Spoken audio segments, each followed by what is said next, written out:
Let's get peppy. Welcome to PEP 217. That's Pep or Planet Extra podcast. I am a host of Planet America on ABC Australia, and this is an official podcast of the ABCs. So that means, of course, you can complain about me to the Ombudsman if you'd like. You can complain to me to the Managing Director if you'd like. You can complain to me to the Supervisor if you'd like. Probably don't do that.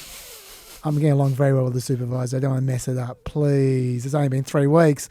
On PEP, we cover all the stuff that's too nerdy for TV. If you're listening, you can find us on YouTube at the PEP with Chaz and Dr. Dave channel. You can also see highlights on the PEP Clips YouTube channel, and we're on Facebook at the Chaz from Planet America channel. You also find timestamps and show notes in our blurbs. And if you leave a comment under our current episode video, we're likely to see it. You can also tweet us or blue sky us at PEPCHASDRDAVE. That's at PEP Chaz Dr. Dave. If you want to chat to some fellow Peppers, you can join our Discord server. It's on the screen right now or in the blurb of the podcast. But if you want to contact me or Lockie the Lucky privately, why not email us? The address is producer@pepthepodcast.com. That address again is producer@pepthepodcast.com. We're going to be taking a break in a week's time, and then I'm going to read those emails. I can't wait. They're going to be fantastic. And in 2 weeks' time, we're going to have one more PEP before we come back in 3 weeks' time for Planet America. So that's a schedule. We're going to have an extra this week as well on Monday. Well, I'm not sure it's coming out on Monday or Tuesday, but we'll record it on Monday. And then we'll have, Dave's going to be on holiday after this. Mm-hmm. And so we're going to have I don't know who the other guest is going to be on Friday. Then we'll take our break. And then a week later, we'll be back. That's the schedule. And we're recording this at 2:20 on a Thursday afternoon. But for now, let's turn to the man who will never raise the stakes on inconsequential views. It is Dr. Pepper himself, Dr. David Smith. Thank you, Chaz. Now that we're an official ABC podcast, I think I have to make my disclaimer more official. Go for it. So I'm Associate Professor David Smith. I work at the United States Studies Centre at the University of Sydney, but I do not speak for either of those institutions. I only speak for myself. Thank you for your attention to this matter. There you go. Now it's legally binding. Hereby. That's the disclaimer. Someone asked whether they should drink when Trump also writes herewith. Yes, you should. Herewith? You should drink twice for herewith. Herewiths are worth 2 herebys, as far as I'm concerned. Wow. You know, we've started, this is Lockie's idea, we've started ending the blurb with thank you for your attention to this matter as well. It really is. It's the breakout phrase of the second Trump term. Anyway, Dave, what are you grateful for? I have not given my gratitude any thought That's this okay. week. That's all right. I've got 2. So. Okay. I'll try to come up with something while you're... The first thing I'm grateful for is I'm grateful to John and Celeste for drawing to our attention the very first PEP from February 14, 2020. All right. They tracked it down on Facebook. Yep. Way back in the archives on Facebook, which you can find. Yes. You know the channel, Chaz from Planet America. Yep. Let's play a little bit here just to show people what's changed. Hello there. Welcome to the Planet America podcast, which isn't even a podcast yet. It's just a video we put up on our Facebook page, but it's going to be a podcast, I think, and I hope next week. Because at the moment, it's a video of a conversation in a radio studio, so it's basically InfoWars. Pretty much. We need to yell a bit more first. Yeah. I think I can bring that. Work on our complexions a bit. Yes. Yes, I can get red and I can yell. I think my Twitter comments definitely tell me that I can yell. So something's never changed, Dave, because the Twitter comments still say I can yell. So much personal growth has taken place since then. Oh, yeah. Yeah. Isn't that cool having a look at that? I thought that was lost. It was lost into the ether, but no, they dug it up. Is that the one where I said Joe Biden will never be president? Oh, I don't know if that was the first step. I think that was a little later than that. That was also, that was before we had a name, right? Yeah. Was that the podcast where we came up with PEP as a name? It might be. Because I seem to remember we came up with that during a podcast. Because at that point in time, it was just called Planet Extra. Right. Yeah. Yeah. Yeah, so anyway, thank you very much for... Thank you, that's great. Celeste and John, that was fantastic. It goes for 52 minutes, so you might find it difficult to believe that is a PEP. But, that has changed a lot. Yes. But anyway, that was wonderful. And so my grateful is not just self-indulgence. I got one more thing I'm grateful for. It's a bit more data-driven. I know this is actually a genuine sign of worldwide sexual equality progress. Right. And I'm being dead serious now. I do love this. The Economist ran a piece last week. I'll put it in the homework so you can read it yourself.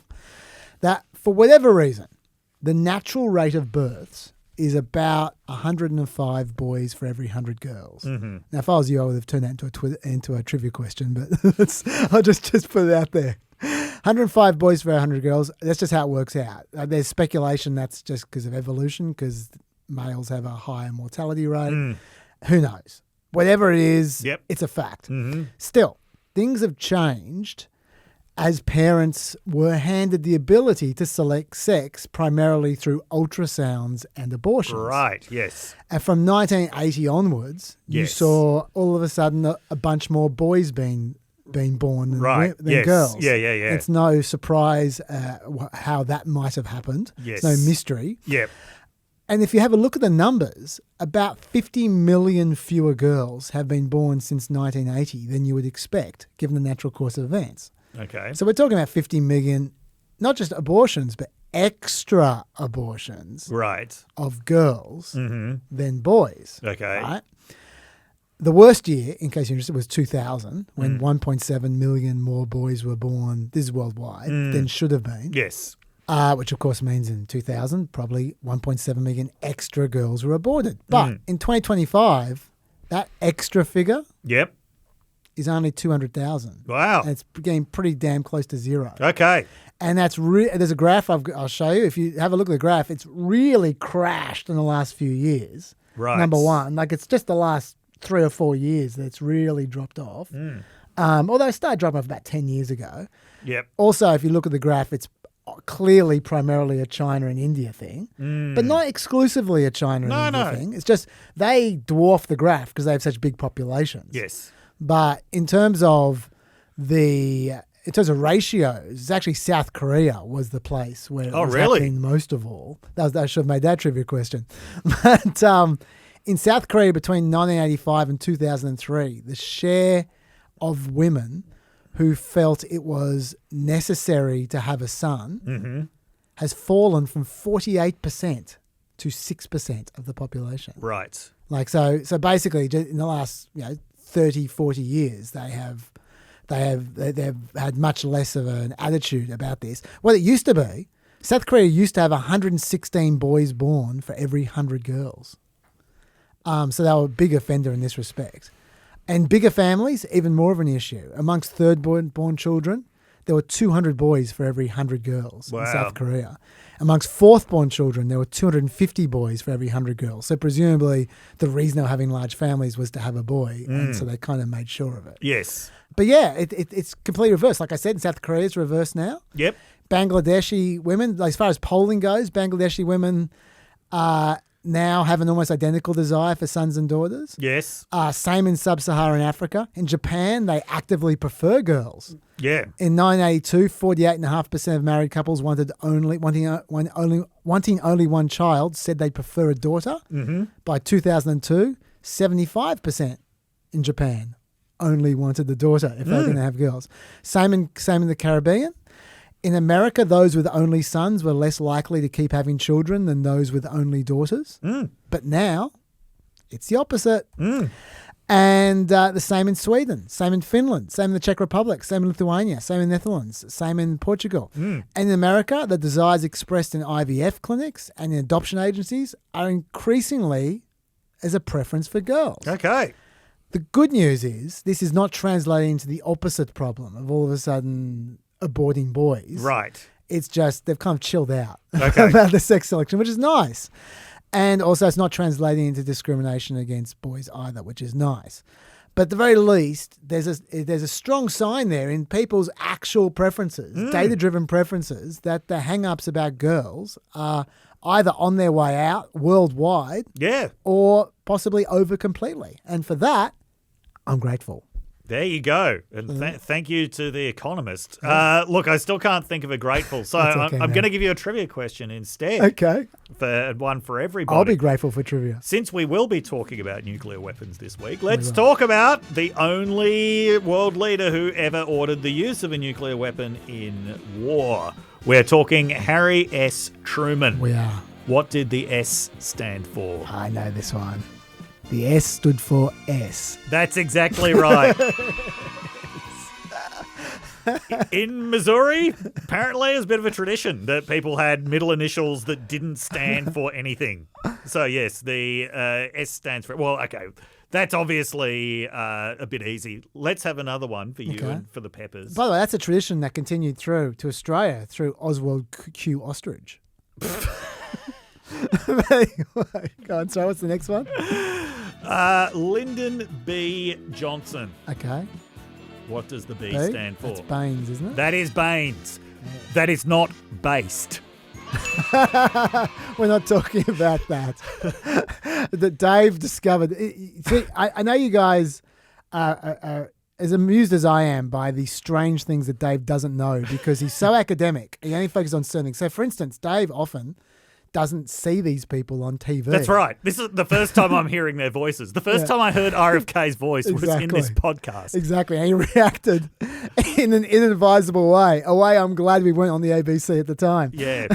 But another thing that Dave isn't really across is Twitter. That's right. Haven't been on it since 2020. And so Dave only just discovered this week that Mike Lee's Twitter account is called Based Mike Lee. And he loves it. He loves it so much. And I agree. When I found that out about 5 years ago, I loved it as well. Yeah. And now I just can't believe he hasn't changed it. But yes. Yes, no, it was not Lyndon Based Johnson, no. One large note I just left out of my grateful. Yep. Just in the last 25 years, this change saved 7 million girls' lives. There you go. So yeah, it's something to be grateful for. Anyway, why don't we press a button? Hey! That's a good button to press. As I keep telling you, I haven't been through the emails for a while, but I'm always going to have... I'll try to always have at least one email of the week for us to respond to. Okay.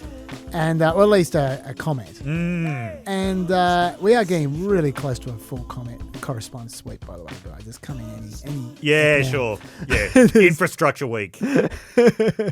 But from Nagram in the comments on YouTube. Okay. Nagram asks, can we get a third update on if Dr. Dave still thinks Donald Trump is not fascist? And what is Dr. Dave's threshold for fascism? Now, a number of people have suggested this could be a weekly segment. It could be. And Hannah suggests that I think at this point, any definition that excludes Trump also excludes Pinochet and Franco, two dictators who are absolutely fascist, which is an interesting comment. Jason has made a comment which is more to my heart, which is he's asking for a sting for this question. And I think that's a great idea. So if someone could please put together a sting where a crowd chant, "Is this fascism?" I'll play that. Think like Wheel of Fortune kind of like crowd happily chanting. And every time I ask Dave, I'll play that sting, okay? Is this fascism? But for now, Lockie, if you could do us the honour of putting together a cut price version with me layered over myself several times while I ask Dave, is this fascism? Thank you very much for that, Chaz. And look, this is a very complicated question, which is why there are so many diverging views on it. And at the moment, I'm still thinking in terms of actual clear definitions. But a different way of thinking about this would be in terms of family resemblances, right? We might acknowledge that there is no single definition of fascism. Instead, there are a lot of different forms of government that some of them have some things in common but don't have other things in common, and there are sort of elements of fascism that you see across that. If you were looking at it in that sense, you wouldn't be looking for pure examples of fascism apart from Germany and Italy. You'd instead be looking for sort of elements of fascism in other systems. But instead, if we're going to go with labeling this fascist or not, I still don't think that Donald Trump is a fascist. And I think that the use of the term threshold leads to the basic confusion, because I do think a lot of people think of this in terms of there's some quantum of authoritarianism, and once you get to a certain level of authoritarian repression, once you get to some quantitative threshold, then you're into fascism. Yeah. Right? That's not the way that I think about it, because I think fascism is one form of authoritarianism that is a qualitative category of authoritarianism. So you're saying we could possibly be past fascism in some respects. Fascism is a different thing entirely. Yes, yeah. So this is what I'm saying. It's not like, okay, so how many arrests, how many killings, how many protests suppressed you have to see before you acknowledge it's fascism, because all of those things can happen in non-fascist systems as well. Yes. Right? And this is the way that I continue to think about it, in qualitative rather than quantitative terms. Sure. Now, and to get to the other comment about, well, any version of fascism that excludes Trump also has to exclude Pinochet and Franco. Yes, I do exclude Pinochet and Franco from fascism. There you go. And I exclude them because they were much more like very repressive, conservative, authoritarian leaders who actually left a lot of the structure of conservative civil society in place, including the business establishments and the Catholic Church. Those were pretty important to both of those regimes. Those, on the other hand, were things that had a much more sort of subservient role in Italian or German fascism. So no, I would not consider, like, even though Franco had definite sympathies for fascism and he was very repressive, no, I actually wouldn't call him a fascist, and I wouldn't call Pinochet one either, even if, you know, their actions included killing hundreds of thousands of communists and liberals and, but in terms of the actual way they governed, they weren't. I'll also acknowledge that there's some complexity in this question, because it needs to be separated from the question of has America got to fascism yet? And I think that the answer to that is clearly no, if we just look at some footage from the military parade.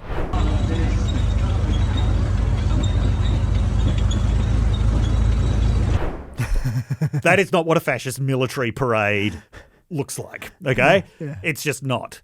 One of the key things about fascism is the level of regimentation of society that is involved. When not even the military is exhibiting certain levels of regimentation when it's being used to march past the leader, that's an indication that you don't have fascism. But that's a separate question from, is Trump himself a fascist, or is he leading a fascist movement? Okay, so those are different questions which should be addressed separately. Even though there are some scholars of fascism, like Robert Paxton, who argue fascism should not be thought about in terms of an ideology. He thinks that fascism should be thought about as a sort of process of government going in a certain way. Nonetheless, I think there has to be an ideological component to it, which is just not there with Trumpism. And you can see that in how many different ideologies are swirling around Trump himself. And that Trump is, I wouldn't say that he has no ideology, but he doesn't have a strong enough ideology to actually be, if you can imagine him suddenly disappearing or suddenly dying, what would Trump ideology then be? There's a lot of different people would read a lot of different things into that. And I think it would be very hard to actually, transmit in a clear way what the kind of successor ideology is. Especially after this week. especially after this week. And I mean, this is, Trump in many ways has, I think what he would really like is some Roman-style god-emperor cult, which, if you look at fascism in family resemblance terms, that is definitely part of it. But he doesn't seem to have many ambitions beyond his own greatness. Yeah. Okay, and yes, I think he's got a pretty intensely xenophobic vision of American society. But there are a lot of people who have that who are not fascist. The other thing I was thinking about, because just when people ask, is Trump fascist? Is MAGA a fascist movement? Is the United States fascist? Like, I always just have this visceral sort of no response. And that's not out of romanticizing Donald Trump or downplaying the danger of Donald Trump. That's more because I've just always thought there is really just something missing here, even going beyond ideology. And I was thinking about today what it actually was.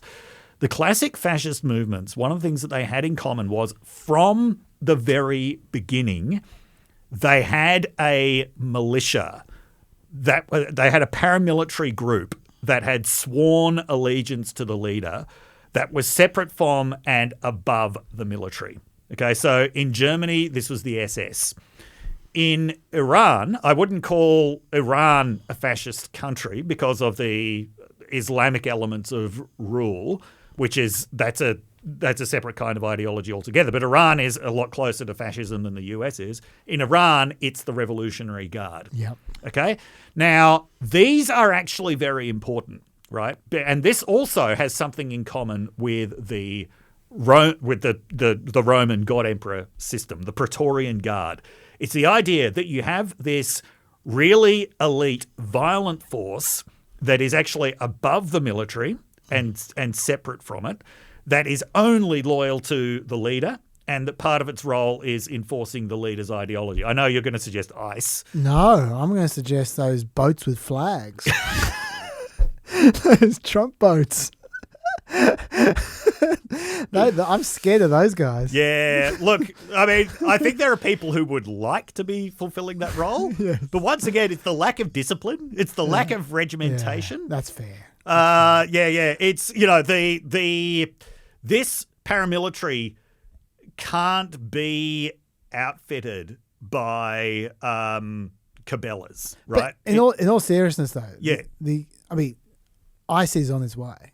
Well, okay, so this is one of the things that I think. Come back to me after the funding from the big beautiful bill. Yeah. Trump might like it to be this way, but even then, this is still sitting within the existing bureaucracy. Yeah. Right? Yeah. The SS was completely outside of that. The Revolutionary Guard were completely outside of that from the beginning. It's like sworn loyalty to the leader, and part of your responsibility in that group is actually enforcing the ideological purity on the military itself. And once more, we can see from that parade on the weekend, there's not a lot of that going on. I think in many ways, it's actually too late for Trump to create a genuine fascist movement, even if he wanted to, because he hasn't had that paramilitary there from the beginning, which means even when he tries to go in a more authoritarian direction, he doesn't have that kind of violent energy going with him in the same way that you saw in Nazi Germany or fascist Italy. One of the other reasons why I reject the characterization of Trump as fascist is because just in general, I don't see the political energy there. I actually don't see a mass movement there in the same way that Italian fascism or Nazism was a mass movement. Yes, he could get a lot of people to vote for him. Yes, he could get a lot of people to turn out to rallies in election season. And yes, he's got an army of online trolls. But this is not a genuine mass movement. And even though there was a lot of talk about, Trump's winning over all of the angry young men, you're actually not seeing them out in the street for Trump now. That's true. In the same way. In fact, they're already, as far as reporting from UFC events go, they're already saying, no, I didn't vote for him. I didn't vote at all. Yeah. But the final thing is, and this is perhaps the most important point, is I'll reiterate, one of the reasons I reject the fascist label is that for a lot of Americans, it's a distancing label, right? It's a way of saying Trump is not normal. Trump is not normal in American politics. He's something that is outside American politics. And it's interesting that, look, there are a lot of experts of European fascism are the ones who are actually driving this idea of Trump as fascist. There's people like Timothy Snyder. Robert Paxton actually said he now considers Trump a fascist. But these historians who are focused on increasing similarities between Trump and Europe, what I think they are missing is the similarities that have always been there between Trump and previous American systems. And that's why I see fundamentally Trump is an outgrowth of various American systems of authoritarianism. He is the outgrowth of one-party rule in the South. He is the outgrowth of big city mayoral authoritarianism in the US, right? People like Frank Rizzo in Philadelphia, who ordered the bombing of a row house because there was a black religious movement there that he didn't like. I see it as an outgrowth of the war on drugs, and I see it as an outgrowth of the war on terror. These techniques of mass incarceration, which began with the war on drugs in the 1980s and then were expanded into the foreign policy realm with the war on terror, and are now being brought back into the domestic realm. And look, if anything, George W. Bush was the far more effective expander and concentrator of executive power in the United States because he knew how to do it legally. Yeah. Okay? That is true. He knew how to do it legally. His lawyers knew how to do it legally. They did it far more effectively as opposed to Trump, who wants all the power, wants all the executive authority, but is doing it so ham-fistedly and accompanied by people who also don't know what they're doing that he is entering a legal quagmire of his own. And George Bush's court picks are doing it for him 20 years later.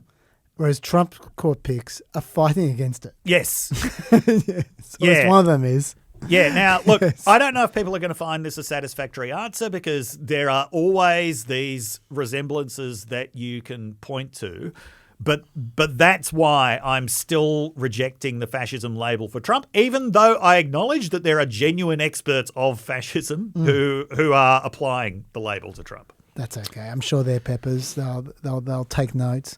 You've mentioned the parade a few times. I don't like to overlap between Planet America and PEP because I know shares a fairly similar audience. Yes. But when there's a topic which I really didn't say the things I wanted to say about on Planet America because of time, I then double up usually on PEP and then say the other stuff I want to say. The parade is one of those things. You've mentioned the parade a few times, the military parade. So why don't you tell me your thoughts on the military parade other than it wasn't fascist? Look, the problem with the military parade was it seemed to be much more the parade that the army wanted rather than the parade that Trump wanted. 100%. Yeah. This actually was like a history lesson on it's the 250th anniversary of the army. Let's look at the army through time. Yeah. They weren't aiming to put on an impressive display of military might. No, they weren't. Yes, and it appeared that some of the personnel who were involved didn't particularly want to be there, thought there were probably better things that they could be doing on a hot and humid summer afternoon, but it did actually fulfill an educational purpose, or at least it would have if it were not so badly organised.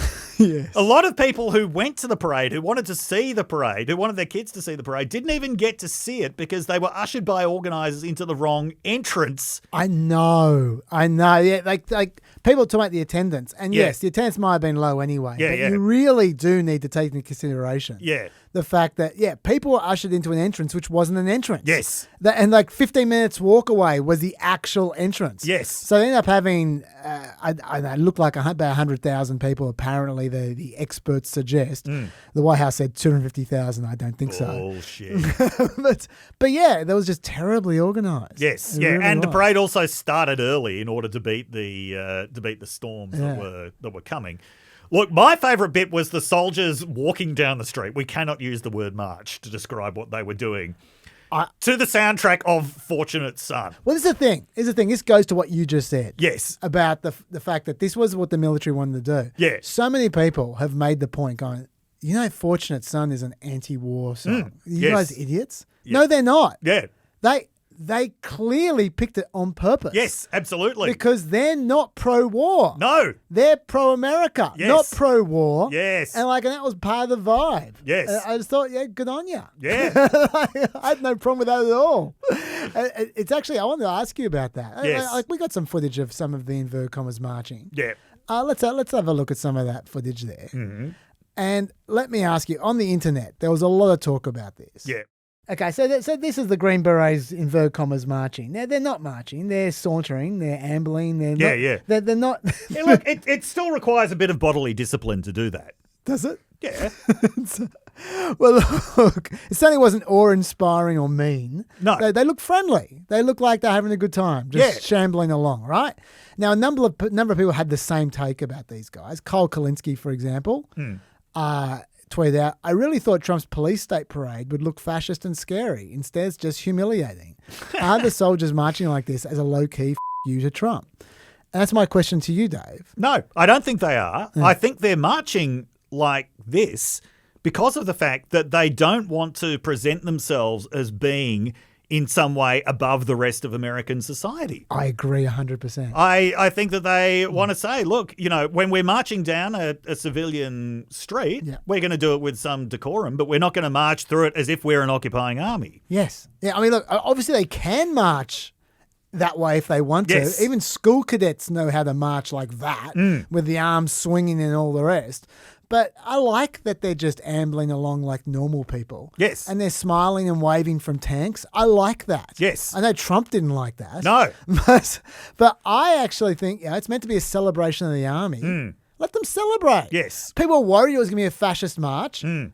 Clearly, the army were worried it was going to be a fascist march. So Yes. they made sure it wasn't a fascist march. Absolutely, yes.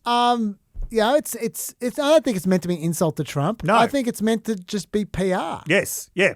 It's like, I thought it was And, smart. I mean, for all the concerns this week about this footage of soldiers cheering Trump when he was insulting Biden and all this stuff, I think what the parade actually showed is Trumpism has not taken over the culture of the United States Army. It continues to have its own culture. And that is another reason why I think we're not looking at fascism at the moment. I think that's a really good call, Dave.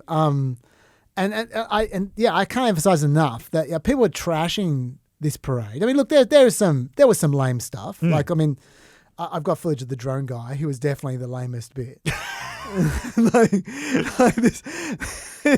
The thing I love about the drone guy the best is I'm not going to show you lots of footage, but the thing I love about the drone guy there is that first of all he looks like a kid in those Saturday morning ads. With toys, just going zoom with the drone. I like that. Yeah. But the thing that makes it funnier is if you look at what's filming him, it's a drone. Oh. The camera operator is more impressive than the actual exhibit it's filming. Wow, that's that is an excellent observation, Jess. Which I thought was very, very funny. But there was lame stuff. But at the same time, I think exactly the point you just made about this is the army doing their thing. And Trump is trying to, I actually think people by criticizing the army to get to Trump, which is what people were doing. That's what Kyle Kalinske was doing there. Yeah. Right? What they're doing there is they're playing the Trump's game. Trump is trying to identify with the military. Yes. He's trying to make the military an extension of him. And by people going, military, to try and get Trump, they're accepting that. They are actually helping Trump make accepting the premises. Yeah. Yes. They're Don't accept the premises. Yeah. I think that you should separate the military from Trump. Trump's the one who wants to put them together. And then Trump's not the first politician to try to associate himself with the army. No. He's just the first politician trying to do that while seemingly undermining them constantly with dumb decisions like making that speech last week, that super political speech last week, or appointing Hegseth, or pardoning dudes convicted of war crimes, or deploying them to protests. By the way, just on the Hegseth point, I'm just going to make this recommendation very quickly. Kerry Howley's profile of Hegseth in New York Magazine is extremely good. Okay, we'll put it in the homework. Send me the link. Yeah, it's very long. Elle Hardy directed me to it, and she described it accurately as long-winded but juicy, which is Kerry Howley's whole brand. Yeah. Very, very good. Yes. Okay. I mean, if you've already read an article from New York Magazine in the last 20 years or whatever, then you've probably exceeded your article limit. But there are ways around that. Okay, we'll put in the blurb, okay, so you can all read that in the homework. But bottom line, what I'm just saying here is that this is not the army's fault, what Trump is doing. No. So I reckon let's just let them have their celebrations. Yes. As lame as they might be. Mm-hmm. And let's move on. I think that they're just play on. I don't like the way that people kick the army around because of this parade. Well, having said that, I did ask a Pepper. I know this turned into a little bit academic, but I asked a Pepper who I know is a huge enthusiast of parades, a guy called David. He watches parades all the time as a whole, like on YouTube. He'll just watch an hour-long parade. Wow, okay. He's into parades. And so I thought, I'll just check out with David what he thought of this parade. And he actually, to be honest, was less critical than most, possibly because he's entertained by parades. Yes. Generally speaking. But I'll read you what he said. These are the quotes from David. And I thought this was actually quite interesting. He said, it suffered from contrast to Troop in the Colour, which is the British march. that was on the same day, which has a much smaller number of troops, but they're magnificently drilled on a pattern that's been pretty much unaltered every year for over a century. So they know what they're doing and they fill the small space quite well. Washington obviously does have grand spaces, but just a 6 or 8 lane street in Constitution Avenue isn't it. If you don't have the Champs-Élysées or Red Square, it ends up feeling a bit suburban. He said, I don't know why they dribbled their forces through in such a piecemeal manner as well. It's much better to have a shorter, denser parade of tanks 4 abreast, men 20 abreast rather than 1 at a time, or guys no more than about 7 across. That also made them drag it out over 2 hours when a denser hour would be much more effective. Yeah. And would compare to Bastille Day runtime numbers as well, he said. And he said, finally, parades tend to group their vehicles by increasing weight/power, but this seemed to alternate between tank, gun, Bradley, truck, and then over again several times, which robbed it of a sense of momentum or building to a grand finale, just dribbled out more of the same over and over again. That, I think, is excellent comments. Yeah, I thought they were good critiques. So I that's why mean, share them. obviously... Thank you, Dave. Very constructive. Yes. Obviously, the 2-hour thing, I'm sure that Trump wouldn't have stood for anything less than that. Yes. Sure. But, very good comments. Yeah, but I wanted to... Actually, one thing I should put out there is with the parade as well. We should just say... Remember the whole damaging the roads thing? Yeah. That was obviously bullshit. Okay, yes. I mean, we've seen the parade now. David actually made the point when I was asking him about that, that one of the C-SPAN commentators was talking about this and saying that the pressure under tank treads is actually quite light because the weight's so widely distributed. Car tyres only have a few centimetres surface area on the ground, whereas tanks have metres. And so the only danger of the road is where the tanks turn because the friction might tear it up on the turn. Right. And the army put down metal plates at that point, so Yes. that's fine. But I want to share with you my favourite part of the parade. Okay. Which wasn't in the parade at all. It was in the Fox News coverage. Oh, yes. Do you know what I'm talking about? No. Security analyst Rebecca Koffler is what I'm talking about. Okay. She's not very well known, so don't worry. She's you're not the only one who hasn't heard of her. She turns up on Fox every now and then. She's married to an ex-Fox exec. She was meant to be on their coverage of the parade. And to give you a sense of what that coverage was like, for start, this is one of the hosts, Lawrence Jones, doing his thing. There is no doubt in my mind that this will go down in history as the moment that lit a match in this country. The feeling in this crowd is the text messages that I'm receiving from all my loved ones from all across the country, friends saying that they want to serve, that they love their country. You saw the many faces of the people that were singing that serve in our country, all different shades, hair textures, everything, because there is one thing that unites us all, and that is that flag. It's the red, white, and blue. I'm just excited. Yeah, he does seem excited, doesn't he? He does seem very excited. That gives you a sense of the broadcast. It was quite ebullient. Okay. And by the way, congrats to all of Lawrence Jones's family who are apparently joining the army. Yeah. Good right news. at the best possible time. Yes. But they're about to speak to Rebecca Koffler, who is, like I said, kind of a security analyst, kind of a wife. Okay. And she tweeted out this pic of a bottle of champagne minutes before it hit, saying, my hit is moved to 8:20 to 8:30, depending on how long Trump takes. I'm honoured, refilling my champagne glass while waiting for my hit. Whoa. Might have been a mistake. Oh, dear. This is how her hit went. With us now is former Defense Intel Agency officer Rebecca Koffler. Rebecca, what are your thoughts tonight on the incredible symbolism and the messaging that we saw here tonight from the Commander-in-Chief on the Army's 250th birthday? I am so excited, Emily and Lucas Tomlinson. Stop. Sorry. I need to just pause for a second. We'll play the rest of it. Yeah. But I need to point out that Lucas Tomlinson is a different person. That's Emily and Lawrence Jones, not Lucas Tomlinson. He's a different Fox host. Okay, she's got the guy wrong. Wow. Anyway, we'll now let her continue. Okay. Lucas Tomlinson. Everybody, this is incredible. Finally, the United States is back. I want to really thank all of our Army, Navy, and Air Force officers who have been sacrificing their lives. Literally, their families have been contributing to the mission. Most of the time for the past quarter of a century, because of the mismanagement of the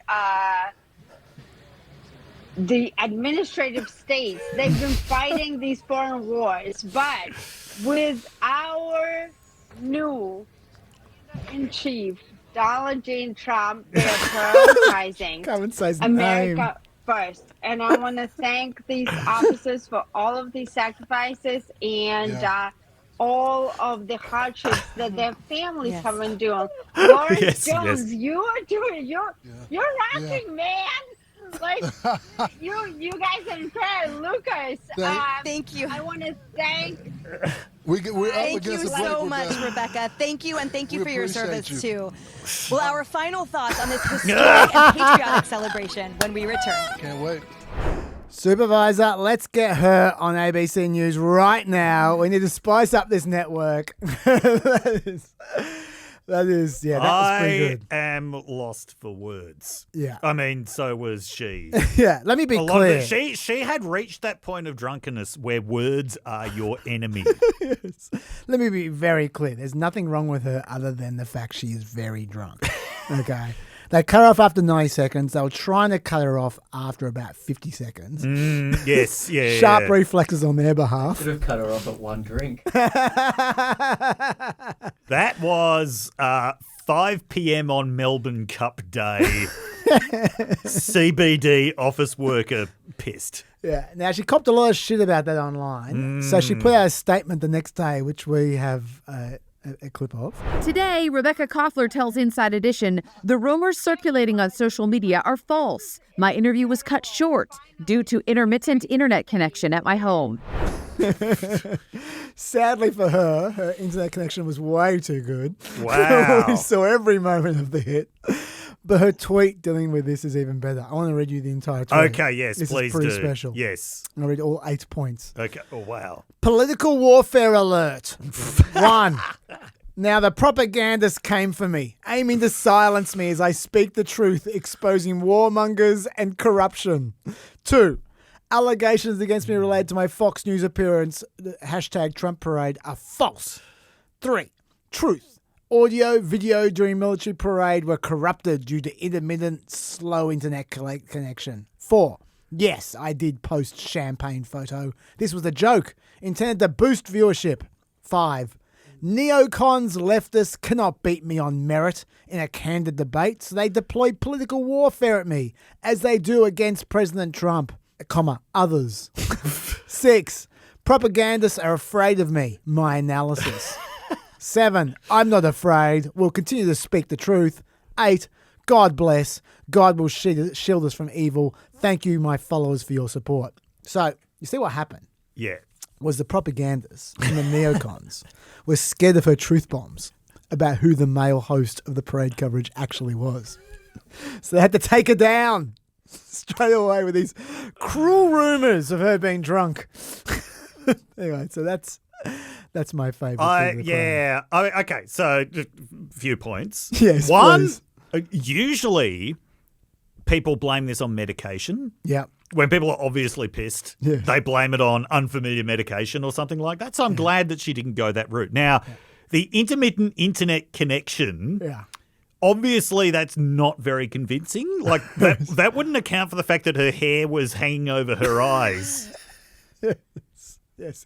It would not account even for before the interview began. But I do just want to highlight this analysis that her opponents are so terrified of. Yeah. Okay, her truth. Yeah, her truth. So I want to quote her as exactly as I can. Brave cis-men women who've been sacrificing their lives because of their mismanagement of the administrative state. I've never seen Lockie laugh this hard. Terrifying stuff. This is the time, folks. If you're listening, you go to the YouTube and you watch Dave's impression of Rebecca Koffler. Yeah, no, I reckon let's move on from the parade. Let me just say that I do have the hankering at this moment to head over to Old Sydney Town or Sovereign Hill or something like that. And Yes. hang around with a year 3. Yep.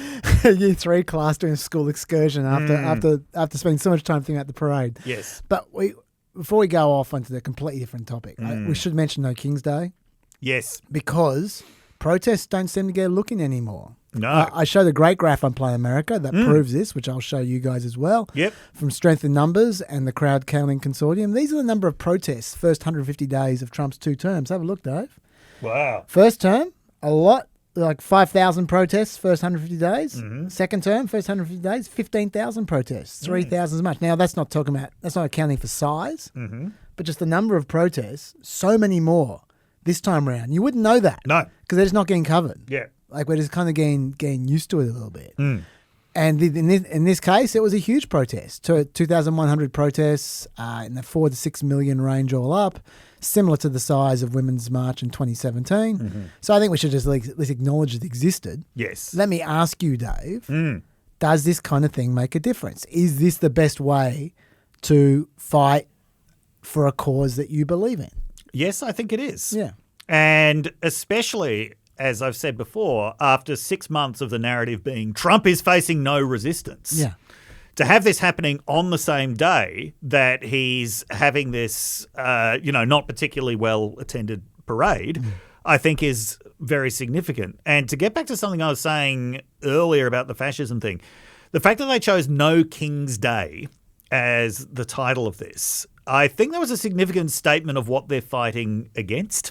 Even though you would have been able to see plenty of signs at these protests against fascism. I did see a lot of them in the photos. The fact that it was called No King's Day, it really is like Trump's ambitions are fundamentally monarchical rather than totalitarian. Yeah.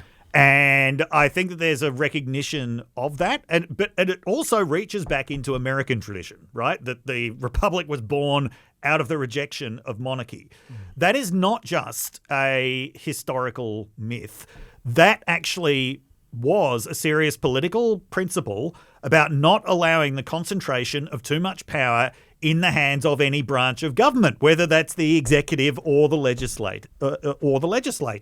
And as you were saying a few weeks ago, in response to the rise of the unitary executive theory, that was not what the United States Constitution is about. Yeah. So they are. I'm not saying that the American Constitution is a perfect document. I think it's at the heart of a lot of the political problems that the United States has. But nonetheless, this is what they are trying to reclaim. It's actually that idea of restraint on power. So I think that framing it in terms of No King's Day was really good. I agree. It's a good way of framing it. It's also a non-partisan way of framing it, which I think is really good as well. And I agree with your take on protests. I agree they're effective as well. Yeah. Massive peaceful protests, as long as they're peaceful. Yes. Create a sense of legitimacy. Yep.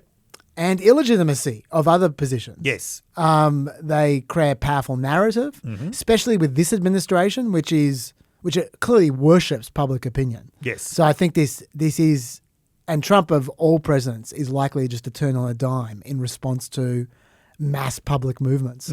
So I think that this is the most effective way that you could fight Trump if you wanted to, if you're a punter in America. Yep. There is a theory out there amongst some academics that you need a sustained 3.5% of the population to force action from a government in terms of protests, like about 3.5%. That's the threshold. Yep. Which doesn't mean less than 3.5% does nothing, but just like to really pressure governments in about 3.5%. That's a bit more than double this protest, even though this protest was huge. Yes, yeah. Doesn't mean the protests this size don't have some effect, but just that's a theory.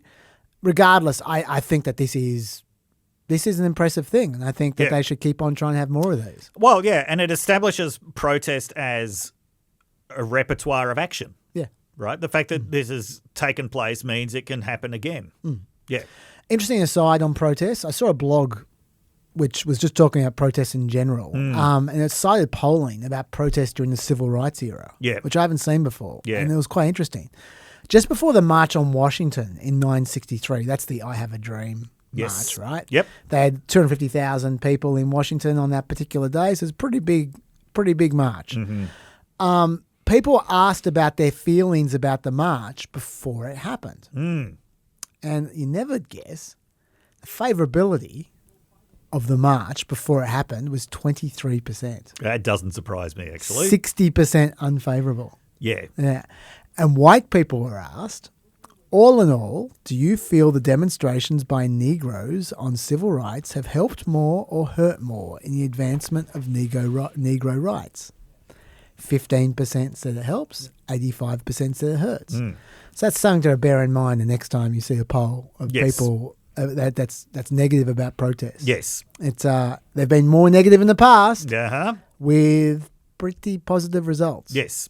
So yeah, anyway, just thought I'd share that with Absolutely. the PEP fraternity. Okay, let's move on to a completely different. Well, actually, this is kind of related. We're talking about fascism before we get on to Iran, which is obviously coming. Yep. The other thing that's happened recently in the fascism realm, we might as well put together, is the Padilla incident. Yes. Which we didn't even mention on Planet America, so I'm glad we got PEP. Yep. I'll just introduce it and then you can weigh in on this. Yeah. Okay. So this is the context. According to Alex Padilla himself, who's a senator from California, we should say. This is what he said happened in the background moving into the incident we're about to play. Is this from the interview with Politico? This is just him speaking on Twitter. Okay, right. I was in the federal building in Los Angeles today for a scheduled briefing with representatives of Northern Command because of what's been happening in Los Angeles and Donald Trump's unacceptable escalation of tension here in Los Angeles as the Department of Homeland Security has continued to increase the cruelty and the extremism of their immigration enforcement operations. While I was waiting for the briefing, I learned that just down the hall from where I was, Secretary Noem from the Department of Homeland Security was having a press conference. Now, Secretary Noem and the department we have been calling on and we have been sending letters to since the beginning of the year requesting more information as to what and why they are doing with little to no response. And so I thought, let me go over there, listen in on the press conference. Maybe they're sharing some important information. While I did that, escorted over there by a National Guardsman and an FBI agent, I just heard nothing but increasing political rhetoric. Not once, but on multiple occasions, they're claiming that, well, they're there in full force in Los Angeles because they need to rescue the people of Los Angeles from the governor and from the mayor. And I just couldn't accept the rhetoric anymore. So I had the audacity to try to ask a question. Okay, so that's what Padilla says. Now let's look at the actual footage of what happened. We've stitched together two different angles, so you get a better sense of the perspective of it. This is the actual incident. We are staying here to liberate this city from the socialist and the burdensome leadership that this governor and that this mayor have placed on this country and what they have tried to insert into the city. So I want to say thank you. Sir, hands up. I'm Senator Alex Padilla. I have questions for the secretary, because the fact of the matter is, a half a dozen violent criminals that you're rotating on your hands off. Many of our ICE agents have been shot. On the ground. Hands behind your back. Hands behind your back. If you let my hands go, I stand behind my back. All right, cool. Other hand. Lay flat. Lay flat. Other hand, sir. Other hand. Okay, so Dave, first of all, what are your thoughts on that before we hear the various sides' takes on this? First of all, Lockie, that is a Flintstones ass fascism graphic, which is possibly appropriate. I'm sure they had fascism in the Flintstones era. I don't want to cast nasturtiums on Mr. Slate, but yes. he had a reign of terror. I felt in the quarry. Yep. So, there you go. This is something that's becoming increasingly common from this administration, and especially from Kristi Noem, which is a display of weakness, a projection of weakness, which they want to project as strength.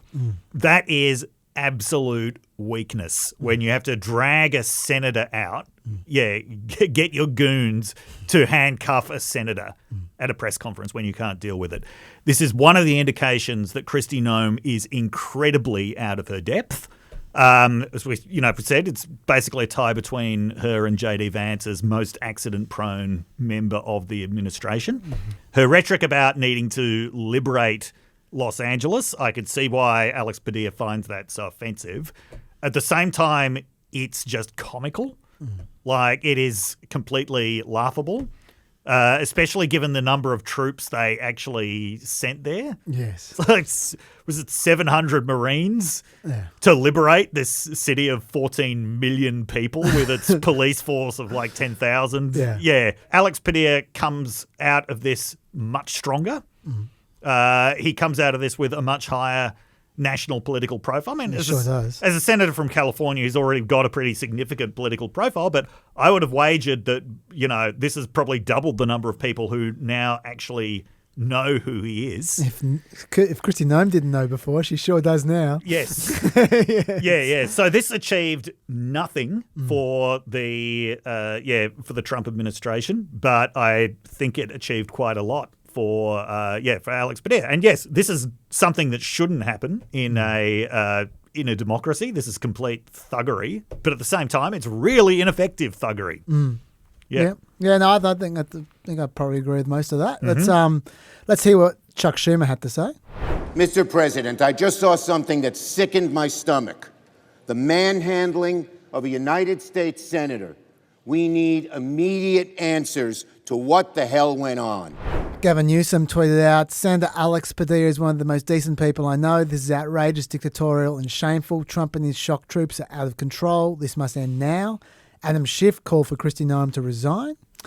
So that's the Democrats. The FBI, their statement was, during a press conference today held at the FBI's Los Angeles field office, Senator Alex Padilla was detained by members of the U.S. Secret Service assigned to Secretary Noem's detail when he became disruptive while formal remarks were being delivered.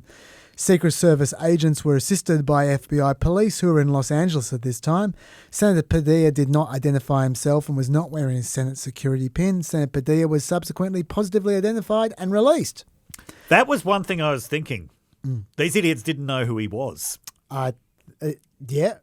I mean, that's what they're saying. He did say, I'm Senator Alex Padilla. He very clearly said that. Those words would have meant nothing to them. That's possible. Yeah. That is possible, yeah. Yeah. We should say Deputy Director Bongino said something similar. The senator in question was not wearing a security pin. They're very big on their security pins. Very big. And physically resisted law enforcement when confronted. Our FBI personnel acted completely appropriately while assisting Secret Service, and we're grateful for the professionalism and service. I'm sure the security pin is a thing, although I'd never heard of it before, as someone who's obsessed with politics. Yeah. But the guy was wearing a Senate shirt. He was. Like, if these people don't know what a Senate shirt looks like, then I don't know how they'd recognize a security pin. Because the Senate shirt is pretty recognizable. And I knew about that, even though I didn't know about the pin. He very loudly, very clearly says when they start jostling with him, I am Senator Alex Padilla. The thing is, Kristi Noem would have known who he was. She really should. Kristi Noem would have known what was going on. Yeah. Well, the point you made before. Yeah. That if Kristi Noem wasn't a complete lightweight, she would have jousted with him right She then absolutely and there. would have. I've seen politicians do this before. Yeah, that was a great opportunity when for it her. comes to hecklers. Yeah. Yes. Yeah, like just sitting there like a robot is the wasted opportunity. She is so out of her depth. Yeah. Yeah. Most importantly, though, yes, they were in a secure building. Yeah. You can't get in there without going through heavy security. He's not some rando. No. Most of the journos trying to cover this presser weren't even allowed in the building. They had like an audio feed. Yeah. Right. So there's no way he was an actual threat. Yeah. Even if they didn't know who he was. Like he had to be someone who could get through security. And as for his, in Vercon's physical resistance, he couldn't have been more passive if you look at that footage. Yeah. He didn't go with them when they tried to push him out, but he just stood there with his limp arms by his side. Yes, yeah, he definitely was not fighting back. Also, note what Padilla said at the beginning. He was escorted in there by a National Guardsman and an FBI agent. Yeah. That should be the kind of thing other agents notice, even if you don't know who they are. You just go, oh, that person's important. The competence of the FBI has always been vastly overrated and overstated, partly because it's an organisation that has always got to control its own myth-making with the help of a very pliant media and Hollywood. Yes. This goes all the way back to J. Edgar Hoover actually making a terrible movie, like one of the worst movies I have ever seen, called The FBI Story, where he even features in it a few times. Yeah, it's got Humphrey Bogart, I think. I don't know if I'm I don't know this even remembering this correctly, because I think I might have just suppressed it, because it was so bad. But the competence of the FBI has always been overstated. Yeah. I'm imagining that with Director Cash, Deputy Director Bongino, and the general kind of problems associated with what the administration is trying to do in Los Angeles at the moment, I can imagine that it's basically chaos there. That, they, even though an FBI agent escorts this senator in, the other FBI agents have no idea who he is or why he's there. Think, he must be some kind of threat. Yeah. Yeah. Well, even though he couldn't possibly be. Yeah. Well, I got more on that because it gets worse than the actual FBI account, because then you got the DHS account. Oh, dear. And things always go downhill when you start hearing what they got to say. Senator Padilla chose disrespectful political theatre and interrupted a live press conference without identifying himself or having his Senate security pin drink as he lunged towards Secretary Lunged! Mr. Padilla was told repeatedly to back away and did not comply with officers' repeated commands. Secret Service thought he was an attacker, and officers acted appropriately. Secretary Noem met with Senator Padilla after and held a 15-minute meeting. Okay, so firstly, when we cut to the footage from behind Padilla, you can see he's not lunging anywhere. He's standing still. Yep. While he's asking a question, and then they start dragging him back. Yeah. So that's one outright provable lie from DHS. Yeah. 2, he was not told repeatedly to back away. They didn't say a word. No, they just didn't. started dragging him. Second provable lie. Yes. Thirdly, the Secret Service obviously didn't think he was an attacker, or they would have jumped on him right then and there rather than slowly jostled his way out of the room. Yep. And what they definitely would have done is shielded Noem. Yes. If they thought he was trying to attack her, he could have had a weapon. Yep. It could, they would have got in between him and Noem. Think about when Trump got shot. Yes. Think about how the first thing that the Secret Service do is they jump on the actual target to protect them. That's right. No one went near her because they didn't think she was being attacked. They jumped on Trump with such force, you remember, that they knocked him out of his shoes. Yes, exactly. That's what they do when they think there's an actual threat going on. So that statement from DHS is fiction on 3 counts, which was one of the things that really gives me the heebie-jeebies about this administration, but in particular DHS, in particular Tricia McLaughlin, who I'm sure wrote that.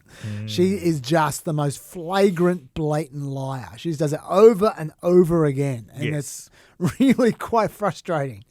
But anyway, this is what Kristi Noem had to say about what happened afterwards.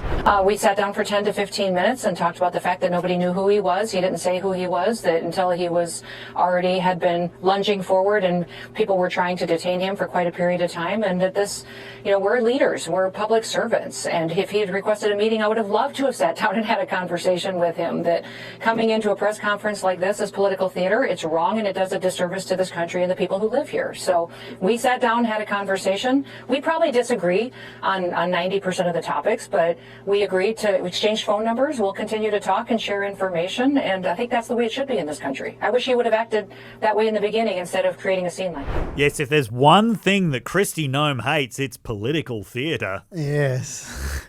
Miss Dress Up. Yeah. That's exactly. Lunging again. Everyone's lunging, according to these people in DHS. But here's where we see the real criticism. What he did was just political theatre. That's the real criticism. Yes. Right? And unbecoming of a senator. And this is where Mike Johnson's critique came in as well. We'll just play that. I think that behavior at a minimum is, it rises to the level of a censure. I think there needs to be a message sent by the body as a whole that is not what we are going to do. That's not how we're going to act. We're not going to have branches fighting physically and having senators charging cabinet secretaries. We got to do better. Charging cabinet secretaries. So we moved from a lunge to a charge. See, how cowardly is this whole rhetoric? He was lunging. He was charging. He was fighting. Like, these are the people who supposedly pride themselves on bringing back toughness to America. And they think that all their opponents are just these weak, pathetic leftists who are trying to make America as weak and effeminate as they are. And they're bringing back the power. They're bringing back the toughness. They're not afraid of anybody. And yet, yeah, when you have somebody turning up to a press conference and shouting a few questions, it's like, charging, lunging, threat, danger. Yeah. Yeah. It is. Cowards. Yeah, it is kind of like, the malfunctioning Lost in Space robot. Danger, danger, danger. Yeah. Okay, but my question to you is, you made the point before, which I thought was absolutely correct. Yes. Padilla's done a lot better out of this than they have. Yes. He's got plenty of attention. He's got a lot of people who wouldn't have even heard of Padilla now have heard of Padilla. Yes, yeah. He's got some great footage for his 60th birthday. Was this Padilla just trying to get some TV time by acting wildly inappropriately? Let's leave aside what happened to him. Yeah, yeah. Just in terms of the actual action. Was this just kind of just gross political theatre on his behalf? I wouldn't call it wildly inappropriate. I'd say, given the kind of political theatre that we now see at events like State of the Union speeches, yes, I'd say this stuff's becoming pretty normal. Yeah, and sadly he saw his opportunity and he took it. I think, given the absurdity of what Kristi Noem was saying, he had a valid point that deserved to get out there. Yeah, and he got the point out there. He said something very interesting about this in an interview with Politico, which he said that his moment of political awakening, of really wanting to get involved in politics, came with Proposition 187 in California in 1994. So I talked about that either last week or the week before. This was the ballot measure which would have denied basic government services to illegal immigrants, passed with 59% of the vote in California, but led to, as Alex Padilla said, it was a catalyzing moment in the Latino rights movement in the United States. And what it actually led to was a transformation of California politics from being completely hostile to undocumented migrants to actually being one of the most pro-migrant states. Now, you can reading into what Alex Padilla might be thinking here, we're also at a moment where there appears to be about 60% of the population in favour of very harsh measures against illegal immigrants in terms of mass deportation. But what we're seeing now is that when people see the reality of it, they're not so hot on it, that the protests that are happening are getting a lot of sympathy, that even some of Trump's constituents who were in favour of it aren't in favour of it when it starts to affect them. I think that what Padilla might be hoping for is that kind of California moment happening on a national scale, where what appears to be a losing battle actually turns into a winning battle. I'm sure he is. Yeah. I must say, I did think Padilla was putting on the show, but I don't think it was a hanging offence by any stretch of the imagination. I mean, when he says I was just asking a question, that's obviously bullshit. He was yelling over the top of her opening remarks. He was. Yes. He was trying to disturb the press conference. I've had hijacked a few press conferences in my time just to show I'm not a hypocrite. I'm aware of that. Yep. And I waited till the end before I hijacked a press conference, right? And if you just start heckling the speaker during the speech, you expect to get thrown out. Once again, yes. I've done it a few times myself. Yes. I don't care who you are. That's not authoritarian. That's normal. Yeah. He's looking for TV time. He got it. So that's fine. I take your point about by State of the Union standards, that's quite sedate. that is true. If he got censured, I wouldn't care. Yeah. I have to say. I don't think he would care either. Yeah, I don't think he'd care either. I think in a perfect world, politicians don't act like that. But while I'll acknowledge that I think his behaviour wasn't great, even though it worked out for him, Yeah. it's no excuse for what happened. No, absolutely not. Number one, like we already said, she should have just jousted with him. Yes. He wasn't a threat. Yeah. He wanted TV time. Yes. This was TV time for her as well. Yeah. If she wasn't incompetent, she could have leveraged that to be a big moment for her. She could have. And she didn't even try. Gutless. Because whatever she had said, it could have been edited into something that made her look good. Absolutely. Whatever she had said in response, no matter how incoherent, it could have been edited to make it look good. And if she doesn't want to do that, fine. The agents should have known that he likely wasn't a security threat for all the reasons I've already said.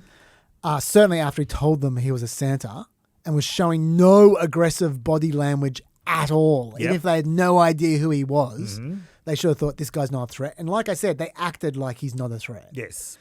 I can understand them escorting him politely out of the room when he's interrupting a press conference. Yes. I can understand that. I can almost I can understand the classic kind of come this way kind of thing, sort of shoulders sort of gradually pushing him out. I can understand that kind of stuff.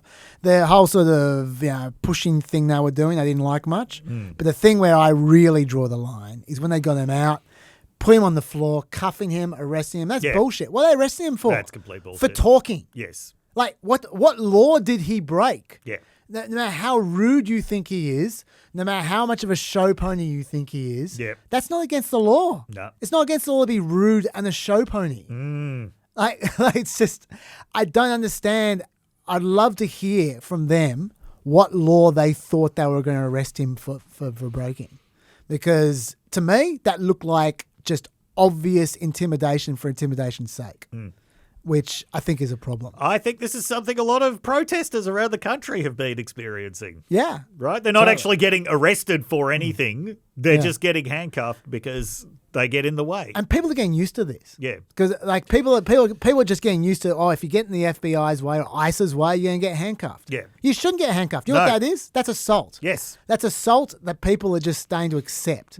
If dudes from law enforcement get pissed off at you, you're going to get assaulted, and that's okay. Yeah. No, it's not okay. It's not. And I think that I don't like the fact that it's becoming okay in America. So that's my concern with it, personally. Even though as I've just said, I have no sympathies towards Padilla. But I just don't. I think the thuggishness of it is completely over the top. Yep. I agree with you, though. The most fascist part of the presser was what Noam was saying before he interrupted it. Yes. I've actually got the quote here. We are not going away. We are staying here to liberate this city from the socialist and burdensome leadership that this Governor Newsom and this mayor placed on this country and what they have tried to insert into this city. What the hell is that? Liberation. Is your Village People It's song. time for liberation. You're going to liberate the city from their own elected government. Get stuffed. Anyway. There's another one of these as well. I'll try and cover this very quickly. Okay, yep. Another show pony, undoubtedly trying to make a political point, but also a worrying response to that. Yep. Which is Brad Lander, who's coming third or fourth in the New York mayor's race at the Oh, moment. yes, yeah. He's New York's current comptroller, and he's considered to be one of the better candidates, but kind of boring and staid. He's considered to be kind of the Al Gore of the race. So recently he's been attending immigration court with his wife, locking arms with immigrants as they leave the court. Yep. Why would he do that? It's because ICE are now routinely jumping on these immigrants as soon as they leave court, regardless of the outcome. Yes. And just jumping on them and disappearing them. These people are coming to court to follow the process properly.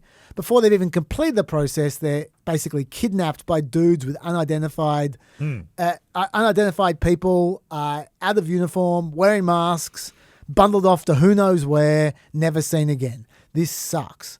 And the incident that just happened now, the guy who Lander was with that you're about to see, his name's Edgardo.